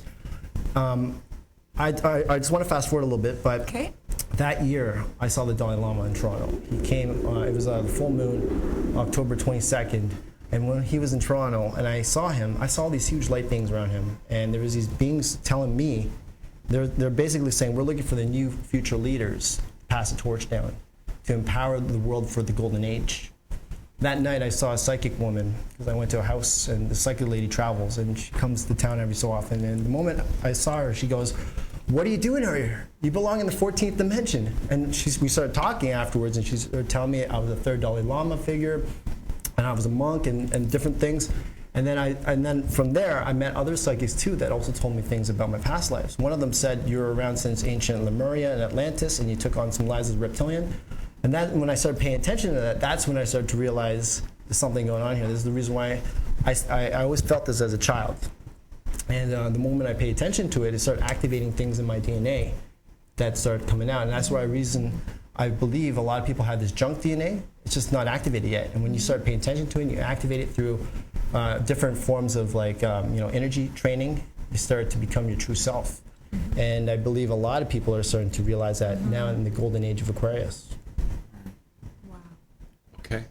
Lots to get into a little bit later. I just want to ask Carmen, because you guys work together, yes, right? And Carmen, you're an astrologer and an alchemist. Are you a reptilian as well? No, can I elaborate? I'm going to take it further what he said. Okay. Okay, so when people become more, Joe was, in his most recent lifetime, he was a reptilian Nazi soldier.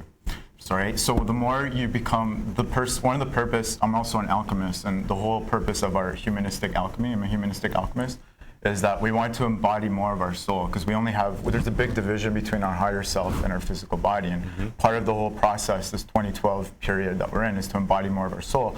The more one embodies more of their soul, the more they embody more of their past life experiences. So that's why Joe in this lifetime, sometimes like I'll be with him and we'll have these shamanic journeys, and I'll see him tap more into his past life as a reptilian. And same with me, I tap sometimes I shapeshift into some of my past lives too. So that's just want to elaborate. And to tie in astrology into that, Joe's a Pisces with Aries rising. I'm a Taurus with Leo rising. So Tauruses are more thorough. So I'm giving you a thorough explanation of what he said. He's giving you the Pisces, big imagination, very direct, Aries, anxious. I got to tell you all my stories. Kind of, so that's kind of like where, jump. Yeah. So that's why kind of like we're kind of a good team. We kind of balance each other out like that. That's right. Yeah. Wow. Okay. So now, so you witnessed all these negative energies coming into Toronto. That's right. Right? That's right. And so where are we at today? We had the earthquake, we had the G20. Things don't seem so bad out there now, but what do we... And what the heck are they doing here? What are we We're dealing good with people. here? What's that all about? Toronto is a world leader, and we're an example for the world. And there's a lot of energies here in Toronto. If anything's going to happen in this world where there's mass extraterrestrial disclosure, it's going to be here. You think so? Yes, Over I know. Washington? I feel, because, in Canada, we seem to encompass many cultures. And we're also It's a gateway to the positioned- world. Yes, we're also positioned on a very powerful ley line. There's a big power grid in the lake itself. Out of all of Canada, Ontario has the most UFO sightings. And there's a reason for I that. said I would have thought of it out west. No, there's actually an Saskatchewan. UFO base underneath Lake Ontario.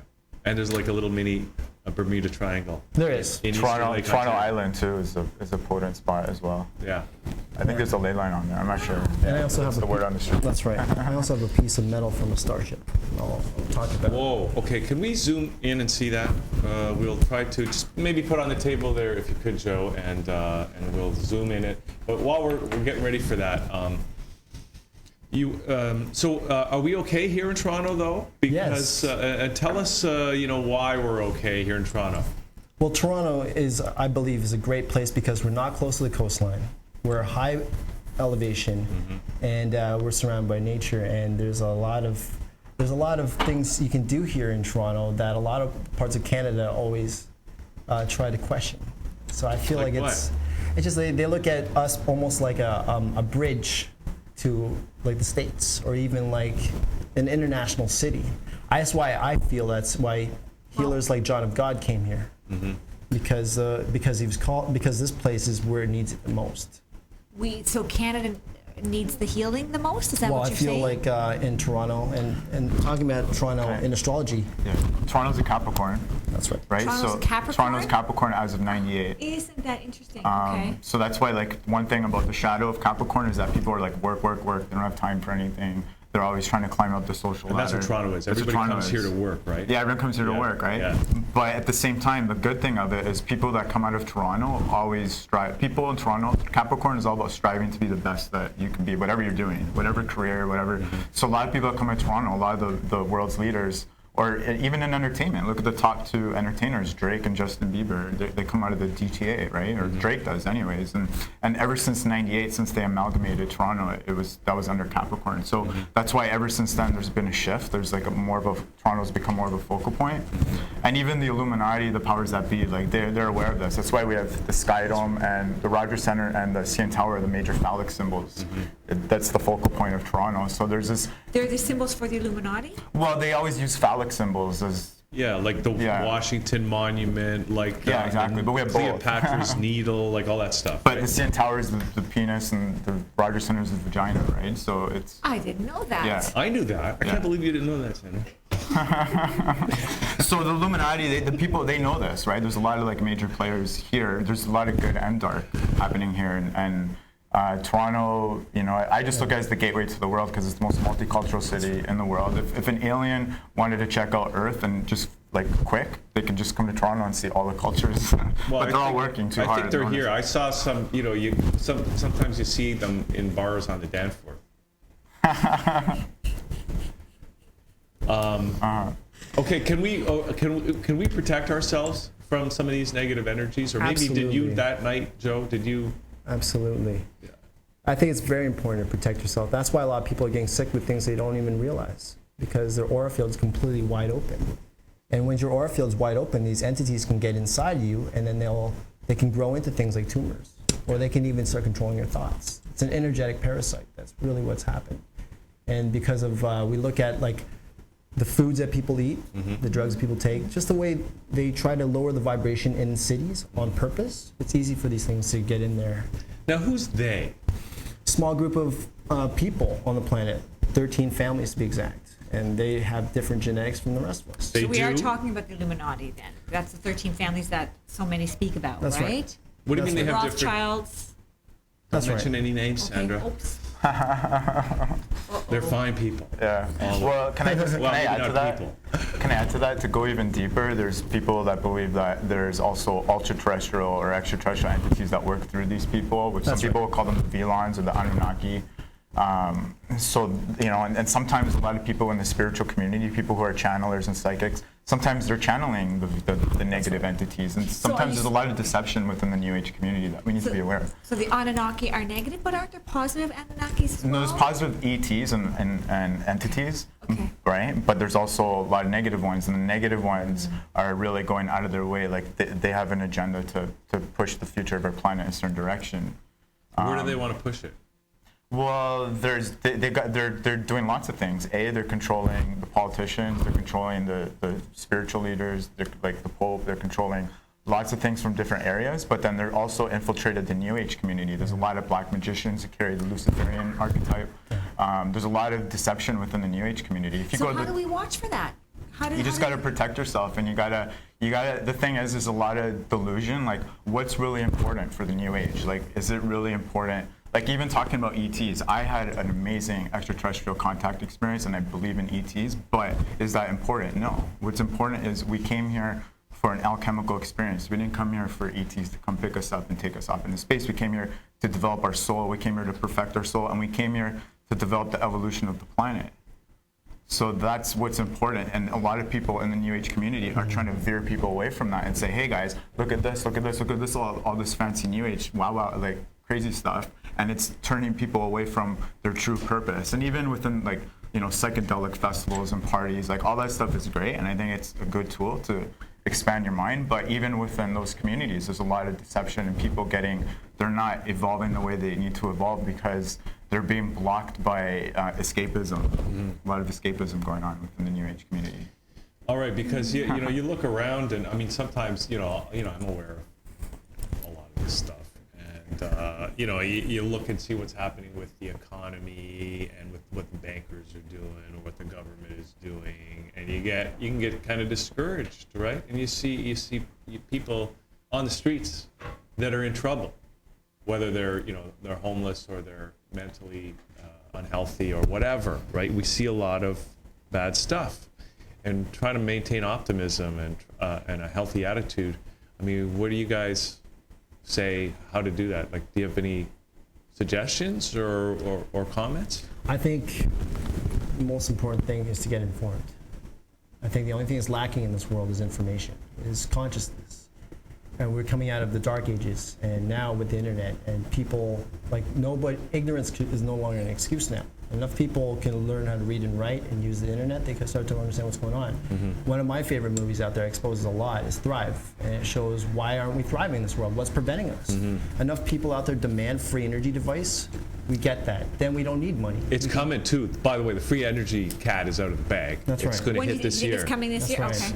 Yeah, We should it's talk to hitting this Hunter year. about that. Hunter could have told us about that. I don't know if he knows about that. And but- it cures for all the diseases, everything. We can live in a world like Star Trek, much better than what we have now. And when people understand, they start to question, how come the ancient civilizations like Atlantis, how come they were so much better? What did they do? Yes.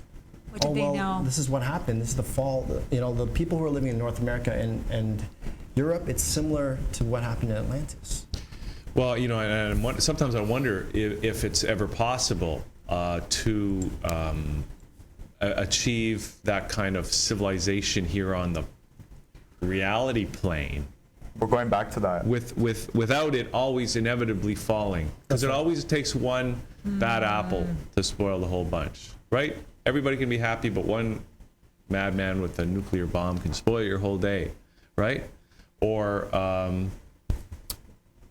or the whole myth of the Tower of Babel, right? That on this plane, I'm just wondering, maybe we never get a chance to really perfect our mojo somehow as a collective civilization, because it's not about that somehow. I don't know. I think It's tying this back into alchemy. It's all alchemy. It's an alchemical process, and Joe's going around with his crystal blasting people, and that's alchemy. He's performing alchemy, and I perform alchemy. I consult with people. What is alchemy to you? Alchemy What does is that mean? transmuting it's metaphor transmuting lead into gold. So we're like lead. Like you're saying about, you walk around the streets of Toronto, you see all these depressed people. They're like lead, and we need to transmute into gold.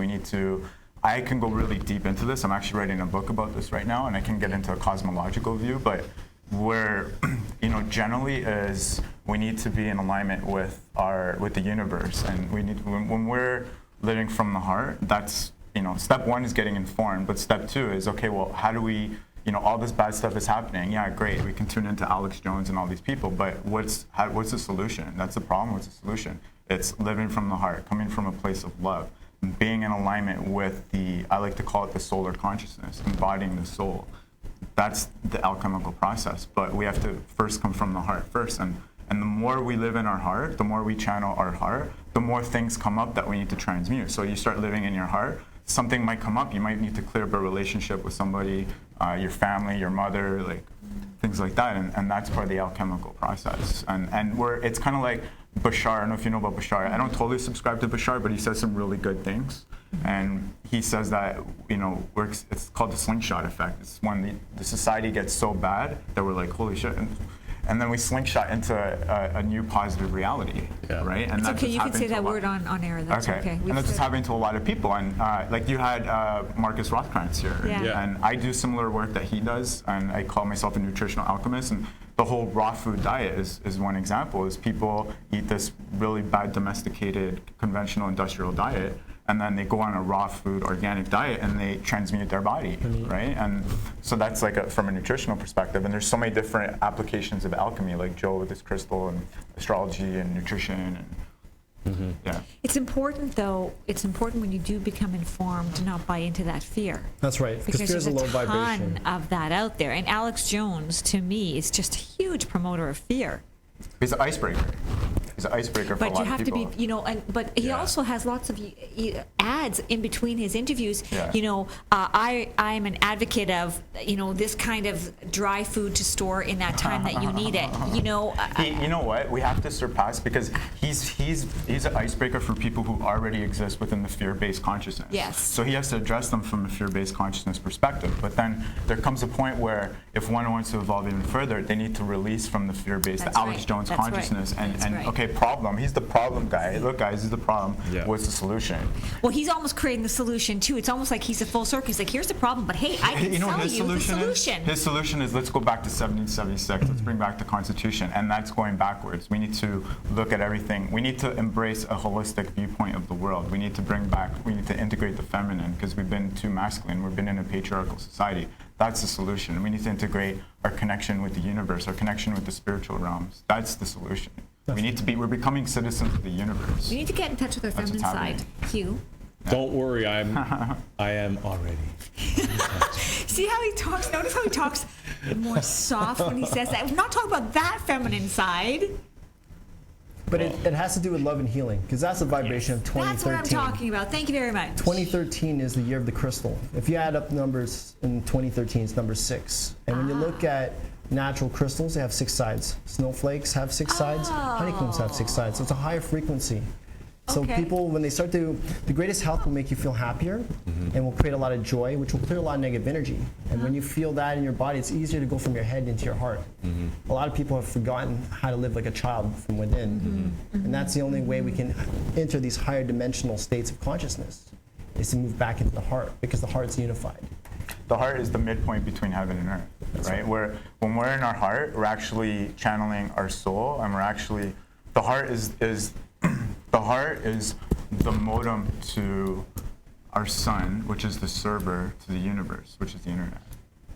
So the heart chakra is the middle chakra of all the chakras, and the upper chakras are the universal, the chakras of the heavens, and the lower chakras are the chakras of earth. And we've been very earthbound, and when we're very earthbound, it's male dominant. Like, we're excessively male on earth, but the male dominant within us resonates with the female externally, because the earth is feminine, and the feminine within us, which is the higher chakras, the intuitive side, the right brain, correlates with the masculine externally, which is the heavenly father. It's the heavens. It's the interdimensional. So that's the balance. That's the balance, and that's the whole point. We're trying to find that balance, become whole brains, because society is very left-brained, and like you see, like some people are very left-brained, but a lot of the New Age indigo children are very right-brained, and they're here to balance up society. But what we're headed towards is unity and integration of both. And So I think you guys are like indigos. Would you agree with that? yeah, we're born. The first wave of indigos was in the early '80s, and as I don't like to label indigo children. I'm an astrologer, and that's when Neptune was aligned with the galactic center. Okay. So when that's the Neptune conjunct the galactic center generation. But not everybody born in that time carries that energy. I happen to have my planets, my sun and my rising sign aspect Neptune in the galactic center. So I'm a conduit of that energy. Same with Joe. He's got Neptune there too, and it trines his rising sign, right? So, and you have you're on the cusp of Sagittarius Capricorn, as you guys were talking about, right? My ascendant. Your ascendant. So your ascendant is aligned with the galactic center. So that's why what you're doing media, you're talking about these kinds of things. You're talking about, because the galactic center is a symbol for consciousness beyond our earthbound perspective. Right, and people like Oprah has aspects. I think Oprah's a galactic center rising too, something like that. So that's why she's bringing all these new age things into the major media. Okay, while we're talking about astrology, let's talk, because we talked a little bit with Hunter before you guys came on. And Carmen, from your point of view as an astrologer, what's going on right now? Okay, and in 2013, how does that resonate with the crystal, the year of the crystal? The main thing going on right now, this is the main thing that I want to address, is there's currently a year. I'm a little bit different than Hunter. Hunter's more of like traditional style astrologer, I'm more of a new age astrologer. Yeah. In the 60s, when we had that huge wave, when people started waking up, Woodstock and all that stuff, that was the beginning of the current Uranus-Pluto cycle. Every 2 planets form a cycle, right? So that was the beginning of that was a Uranus-Pluto conjunction. So that's when we had this big wave of awakening, right? Now, every 40 years, it's the next major piece of that cycle. It's kind of like the moon cycle. So the 60s was like the new moon of that cycle. Yep. Now we're in the first quarter moon of that cycle. And this just started like last year, and it's for the next 2.5 years. So whatever was implemented in the 60s is now resurfacing now, but now we're perfecting. In the 60s, we were just planting seeds. You know, they say the new moon is the time to plant seeds. Yeah. We're planting seeds. Now, this is called the crisis in action period. So now the seeds that were planted then, we're perfecting, like we're refining. And then in 40 years from now, we're going to be in the full moon part of it, which is the climax. So from now until the next 40 years, like between now and the next 40 years, that's when we're going to really see the big changes that are going to happen. Right now, this is the action time. Uranus in Aries rules revolution, and Pluto in Capricorn rules transformation in social structures, like governments, religious structures. So this is the period where the revolution needs to happen. The people like Facebook, people sharing information, and then so we're implementing all these things now. And then in 40 years from now, we're going to probably be in this utopian society that we've been dreaming about. And it's by no coincidence that the Uranus-Pluto square that we're in right now is like right on December 21st, 2012. That happened to be right in that point. It's very significant. So do you think that we're going to have major breakout of stuff like 60s it's style? Happening. Well, it is, but the thing is now is we're more grounded. Like in the 60s, it was just flower children and all this crazy stuff, and now we're becoming more grounded. Like we're integrating. We also have a lot of like the indigo kids and those kinds of things who are helping to ground the energy. Ground the energy, and we're more like we can implement it in the world better because now we have the internet. Now we're creating our own social structure now, but then we were still operating within the framework of the powers that be, of the governments that were there. Right. So, and now we have to reinvent it because those systems are crumbling. That's right. Totally. And ADHD is a gift. It means attention dialed to higher dimensions. So the kids come in with attention a higher dialed. They come in with a higher DNA activation, and they know things, and that's why school's too boring for them. Yes. Can we talk a little bit about, Joe, about your connection to the Pleiades and Sirius and all of that stuff? That's right. So you want to talk a little bit about that? Absolutely. And I believe there's a term that a lot of people are familiar with. It's called starseed. Well, this is the thing that's happening in our world right now. Is a lot of starseeds from different star systems came here to bring in a lot of light. And our mission is when we first get here, we got to remember who we are, where we came from, what our mission is, and how to be heart-centered in the time that we're here. Because a lot of starseeds come here, they don't even sprout. So starseed versus a non-starseed. What's a non-starseed? I'd say people who are just like, who are just souls that just never incarnated on another planet. So they incarnated, they're human, they're a human starseed then. Is that what you would say they are? Human souls. They initiated their incarnation in human souls, and some of us are older souls, like we started our incarnation in another star system. Do you guys know where you're from? Yes. Can we talk about that? I'm from Sirius B. Okay. And then I lived there, and then I came down to the Pleiades. Okay. And then I lived there too, and before I came to Earth during ancient Lemuria and Atlantis. Okay. And if we were to look at the whole universe, like the flower of life pattern, top of it, right now, this is the center right here. And then as you get closer down to the middle here, you got Sirius, and then there's Pleiades, and then Earth is at the bottom. And it's the same kind of cut inside my crystal. It's taking the unmanifested into the manifested. So the closer you are to the source, the more spiritual, and as you get right down, it becomes physical matter. Because if you were to look at what is physical matter, it's actually crystallized light. Yep. Trapped. Yep. And light and crystal is basically the Greek word crystallos, which means frozen light. So now, when you, as a Sirius B, Yes. and being, were you a humanoid? Yes. Okay, Yes. so you walked on two legs and had two eyes. Did you eat? Yes. Yes. And which absolutely. dimension did you reside in? A lot of people have told me I'm a 14th dimensional being, and I've been to realms where everything's put in crystal containers, star tetrahedron shaped, and outside of that, nothing has been created yet, and the universe is constantly expanding. And when we're sitting in almost like a council, we're looking at these crystals, and we're like, there's a problem going on Earth. There's an infection of consciousness. Go down there, remind people what it's like up here, because they simply forgot. Spiritual amnesia kicked in. And there's literally like a star battle going on down here. Now, do you guys also buy into the whole 12-strand DNA That's right. reduced to 2 strands, and that's why that amnesia is happening? That's right. A lot of this stuff, maybe. Me personally, I don't think that's important to be aware of that. Like, everything's like maybe. Like, are we going to the 5th dimension? What does that mean, right? Like, I'm more interested in how can we facilitate our own personal alchemy. Like, I think that's what's really important, and that's like what I said before. Yeah. Awesome answer. So what about stuff like, you know?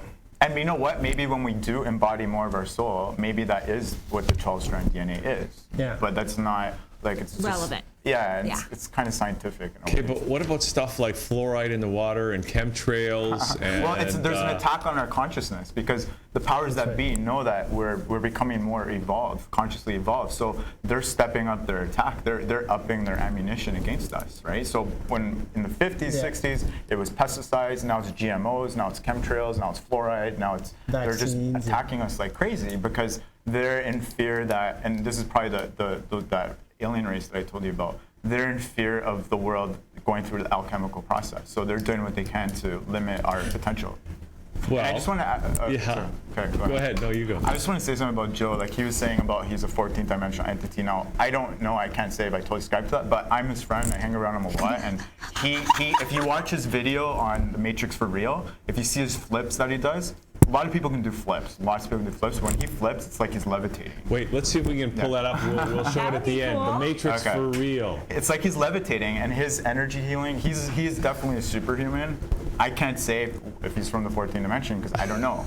I'm very Taurus. I'm very grounded, but he's definitely superhuman. He, out of all the people I've met in my life, like he's up there with the superhuman caliber of people that I know. Yeah. All right. Okay.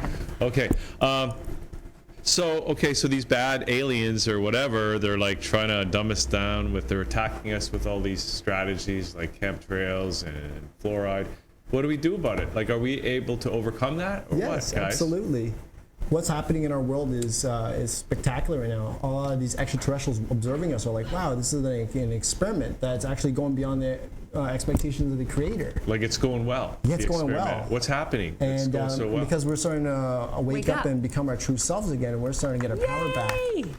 So instead of them coming to help us, we're helping ourselves, which is About ultimately bloody time. it's, I it's see. basically what it's like. If we were to look at ourselves like in an aquarium, it's like we're finally figuring out a way to get out of the aquarium and explore other universes without So self-destructing. so now, Hugh, you can go on to Sirius B and be, okay, I'm not a Sirius B starseed, I'm a human starseed. Yeah. So now you can be a starseed on another.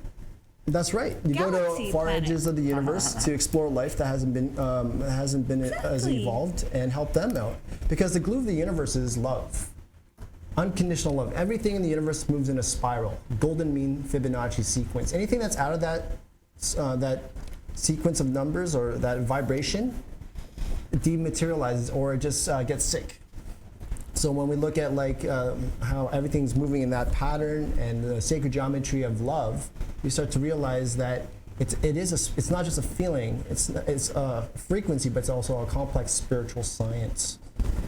Can I add something? I just want to add this important. So we're becoming part of the alchemical process of the planet and humans is that we're becoming light beings. You know how they say that? We're becoming light beings. What does that mean? And you know, I listen, like I have my own intuitions and I listen to different people on the internet and my perspective is that our planet is turning into a sun. It's turning into a star.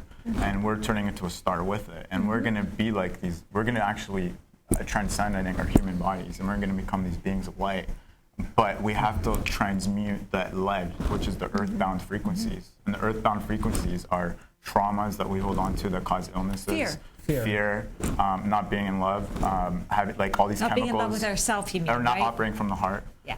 Not having like chemicals in our bodies. Like all these things make us dense and make us earthbound. And so part of the alchemical process of humans and our planet, it's a collective process, is we're turning this planet into a sun and we're going to be these beings on the sun with it.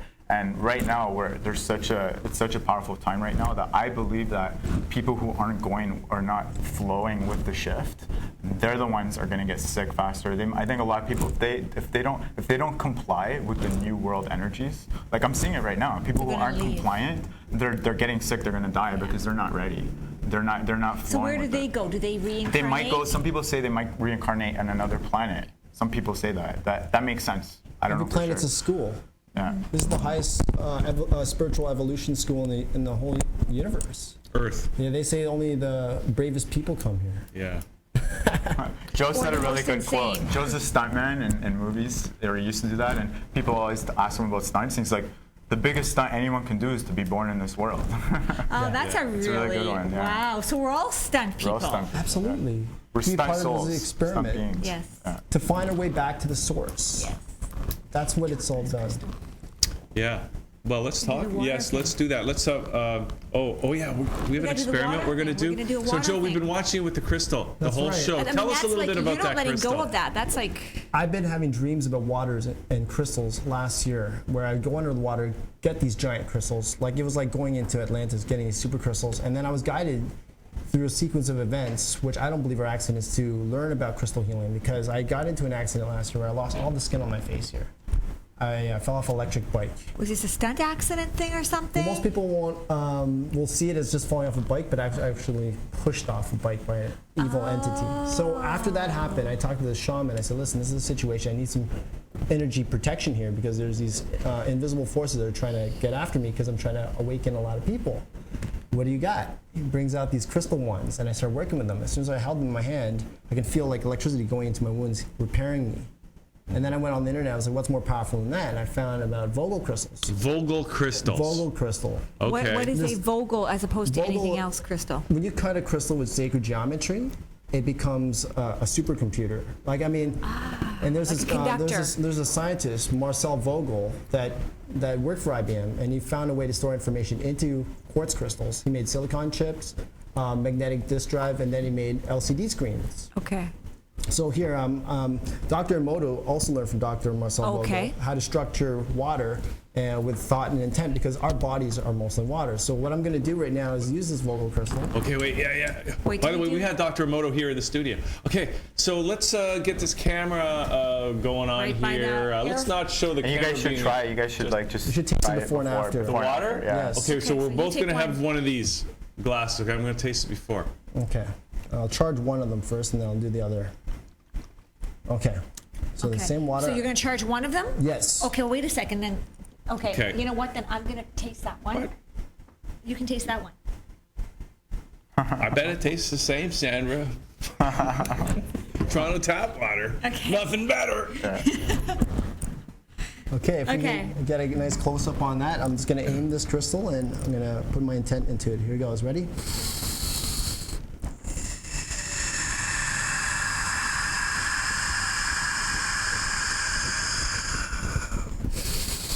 Love, gratitude, holy water, sacred geometry, sweet water, healthy water, happy water, party water, fun water, golden liquid life force water.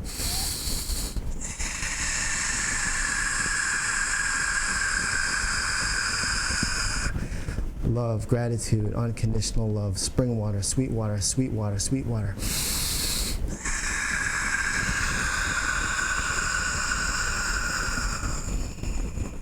All right. Have a taste. Okay, do you want to taste first, Sandra? You go first since you have it. All right. You don't say anything.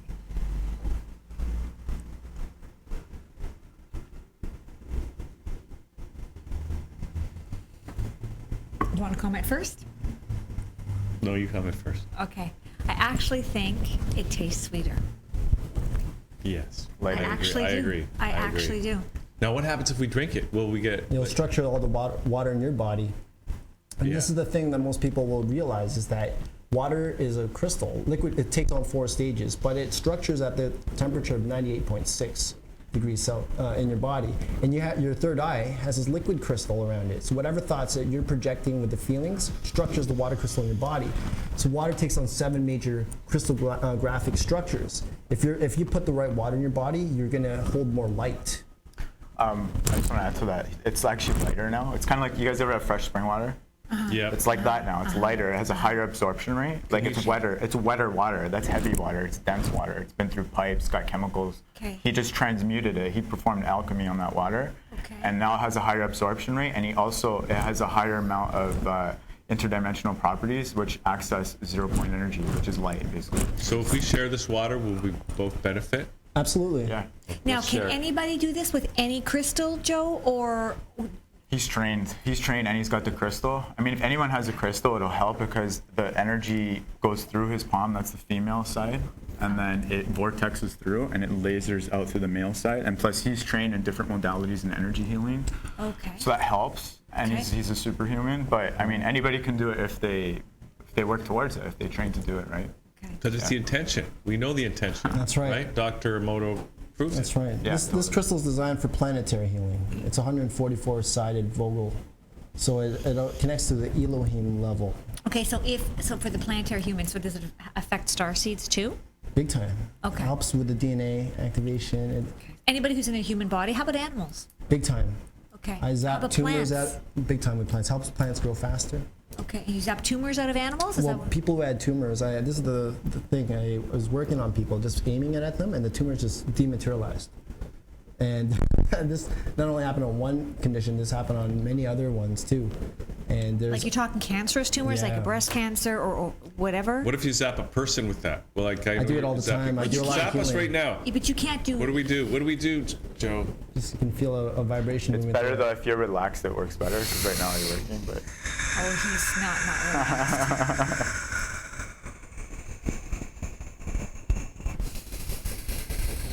It's all the intention that you're moving through it, right? Love, gratitude, holy water, sacred geometry, sweet water, healthy water, happy water, party water, fun water, golden liquid life force water.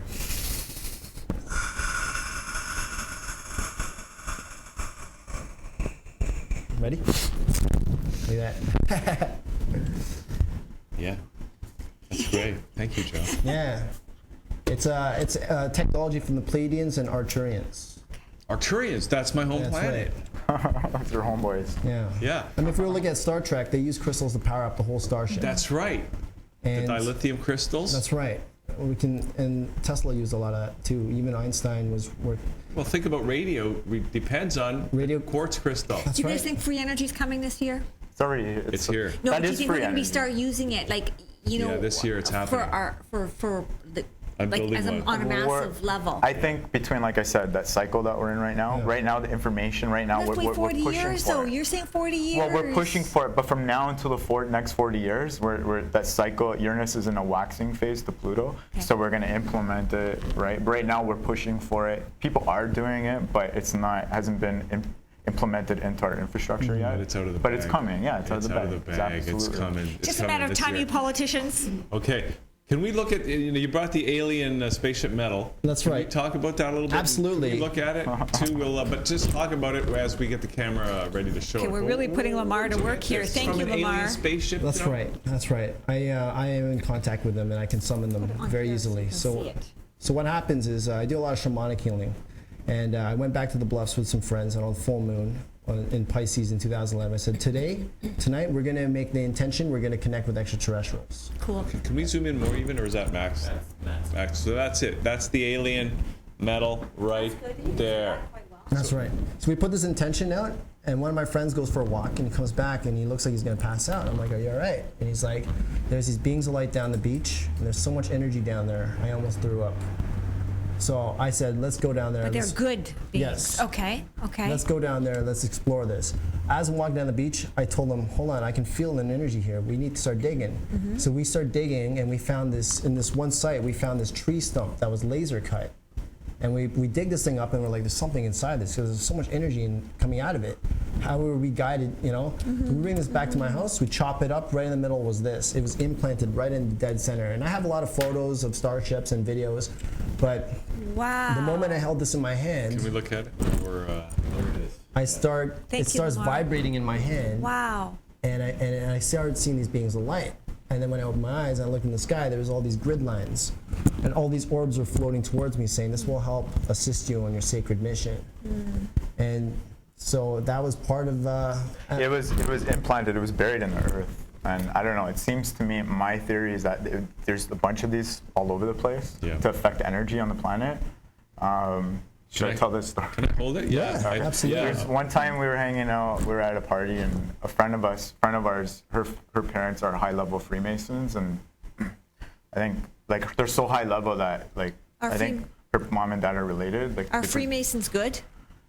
Some of them might be the lower level, but the high level Masons work with the V-lines, work with Anunnaki between the 30 and 33rd degree. They're not so Not the good. high level, no. Okay. No, and her dad was a high level, and we showed her that. Okay. We showed her that, and she said she started crying, and she was a lot of water. She was Pisces. She had a lot of water. She's very emotional. Yeah. And she goes, my dad has a whole box of those, and I'm like, what are they? And every time I would mention it, she would start crying. I don't know what they are. He has his theories of what that is. I have no idea what that is. I don't know if it's good or bad, but it's something. It's definitely, I think, extraterrestrial. And Joe carries around. Joe has good energy, and so, I'm sure if it was bad, he transmuted it. He thinks it's good, but I don't know. This is my theory. I'm a bridge. I'm one of many, but I'm a bridge. So there's more like you on this planet, Joe? There are lots of us. Have you met them? I'm know starting them to yet? every day because, when you're on the right frequency, you connect with others too at the same frequency. Are they all your age? Different ages. I'm like probably one of the younger ones. I'm 33 years young, but a very old soul. Yeah. 33 years young. Yeah, but there's a lot of beings out there that are just fascinated with us, and they want to help us. Even angelic forces too. Well, why are the bad ones there? Well, why is there a battle? Why is there some bad guys? They just represent the negative polarity of creation and evolution. They're here to serve our alchemical process to becoming light beings and be whatever is happening. They're here to serve that. And these bad entities, that's all they're here for. It's just alchemy. That's what we came here. That's what we signed up for. So how do we deal with them? Do we treat them with love? Yeah. Is that what we do? But the first thing is you have to love yourself. A lot of people don't love themselves. And because they don't love themselves, they treat people around them the same way. It's also good sometimes it's also good to blow the whistle on them too, just to make people aware, because a lot of people within the New Age community are delusional and they subscribe to every New Age topic, and sometimes it's good to blow the whistle and say, hey guys, let's focus on what's real here. Let's focus on how we can become a better person, civilization, collective consciousness. So I think it's good to blow the whistle, but do it with love and come from the heart-centered Okay. place. Yeah. So we're not in an extreme rush, but we're kind of getting near the end here. But is there anything else you guys want to talk about briefly before we wrap the show up today? Just believe that through healing, when you heal yourself, you heal everyone around you. And that's the most important. Like if you were to look at your body as a universe, which it is, and you were to live amongst the cells, you would tell the cellular thing about your cells, saying the way you feel within you, get to know yourself, knowing thyself is enlightenment, you will affect things around you. So is there anything in particular you guys are working on? The summer's coming up. Is there anything you guys are looking forward to? You want to go out there, share the information, do talks, travel the world. I'd like to go to major vortexes around the earth. One of the places I went to recently was Mount Shasta, and which is the root chakra of the earth. And there's an underground city there called Telos. A lot of the ancient Lemurians built that city just before the fall of Atlantis, and they appeared to me when I went there. And I have videos of it. There's like violet fire. So where can we see these videos? I have a YouTube channel, and it's linked to my Matrix website. for Real? Well, Matrix for Real is one of my YouTube videos. Okay. Joe Ego. Do we have that video ready to go for the end of the show, though? by the Yes, way? yes. And Ego is Mark? spelled E-I-G-O? That's correct. Okay. And my YouTube channel is JEIGO. So I have a video on there, Joe Ego Violet Flame Mount Shasta. And I have photos of this. I mean, this is quite normal. It's a high frequency light that emits. If you watch, she just posted a video on YouTube today. There's orbs flying around. There might be orbs in this video. I wouldn't be surprised. Okay, just about Mount Can I- Shasta. And then maybe I should add what I'm doing. Sure. If there's time. Okay, so I'm an astrologer. I'm a humanistic alchemical astrologer. So I help people with the perspective of humanistic alchemy to help them fulfill their positive potential. And I'm also a nutritional alchemist. So I help people with their diet to help them facilitate personal transformation from a big picture perspective. You should do the health show. I am. We're going going to there. go. Well, I'm going to try it. I'm going to try to go. I also do talks called So New you Human. should be having booth at the health show. I didn't have enough time because I'm actually working on a book right now. I don't want to do anything until my book's done. Okay. So I'm working on a book, and I also do talks called New Human Nutrition. So I tell people from a big picture perspective and like kind of some of the stuff I shared with you today. And and I do consulting, do talks. Me and Joe are going to do some stuff in the future together. And people can go to my website, carmendelucio.com, if they're interested in consultation. What is it, Carmen? Oh, yeah. Okay. Or if they want to book me for a talk. CarmenDelucio.com. We'll have it at the end of the carmendelucio.com. show. CarmenDiluccio.com. joeego.com. We're going to put it all in the credits. Awesome. Thank you so much. And Joe, you're at joeego.com, right? Yeah, basically show people how can they become a superhuman. Because if you're what is evolution? It's to unfold. And we look at minerals, they unfold into crystals, plants, flowers, reptilians, birds, human, superhuman. And everyone has the power to do it, but it all comes from love. Which comes from within. From within. We don't have to look outside, it's all inside. And that's why all the religions out there are, trying to talk about looking outside yourself, it's all inside. Even all the religions talking about it has to do with astrology, and it's pretty interesting. It's spiritual science, what's happening. And now we're starting to realize that we are powerful, as compared to eons ago. People just didn't know, they gave their powers away. So this is what's so exciting about the golden age now. People are going to pay attention to their own personal vibration. And they're going to start to pay attention to their dreams. They're going to start to become more psychic. They're going to go, why am I having these pressures in my head? Why does it feel like my head's going to explode and I can't sleep? These are all symptoms of the shift, and they're becoming more psychic. And they're going to pay attention to ways to raise their frequency to adapt to this fifth dimensional frequency that's coming in. Fantastic. Yeah. Well, thanks, guys, so much for coming in Thank today you on guys short notice. so much We for were the looking gift forward that to you having you on are. the show, but it was really great to have you on. Thank you. Wow. Thank you. Okay, so we've got the video, I think, the Matrix, the real Matrix for real with joeego, and that's going to be it for the show, Sandro. Fabulous Awesome show. on a Friday. Looking forward It's to a good great Friday. weekend. This a great Friday. is a real good Friday. And it's going to be, the weather's getting nicer, spring's Yeah, maybe spring is in the air. actually here a little bit. So thanks, everybody. We'll see you it next humble. week right here on thatchannel.com.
Yeah.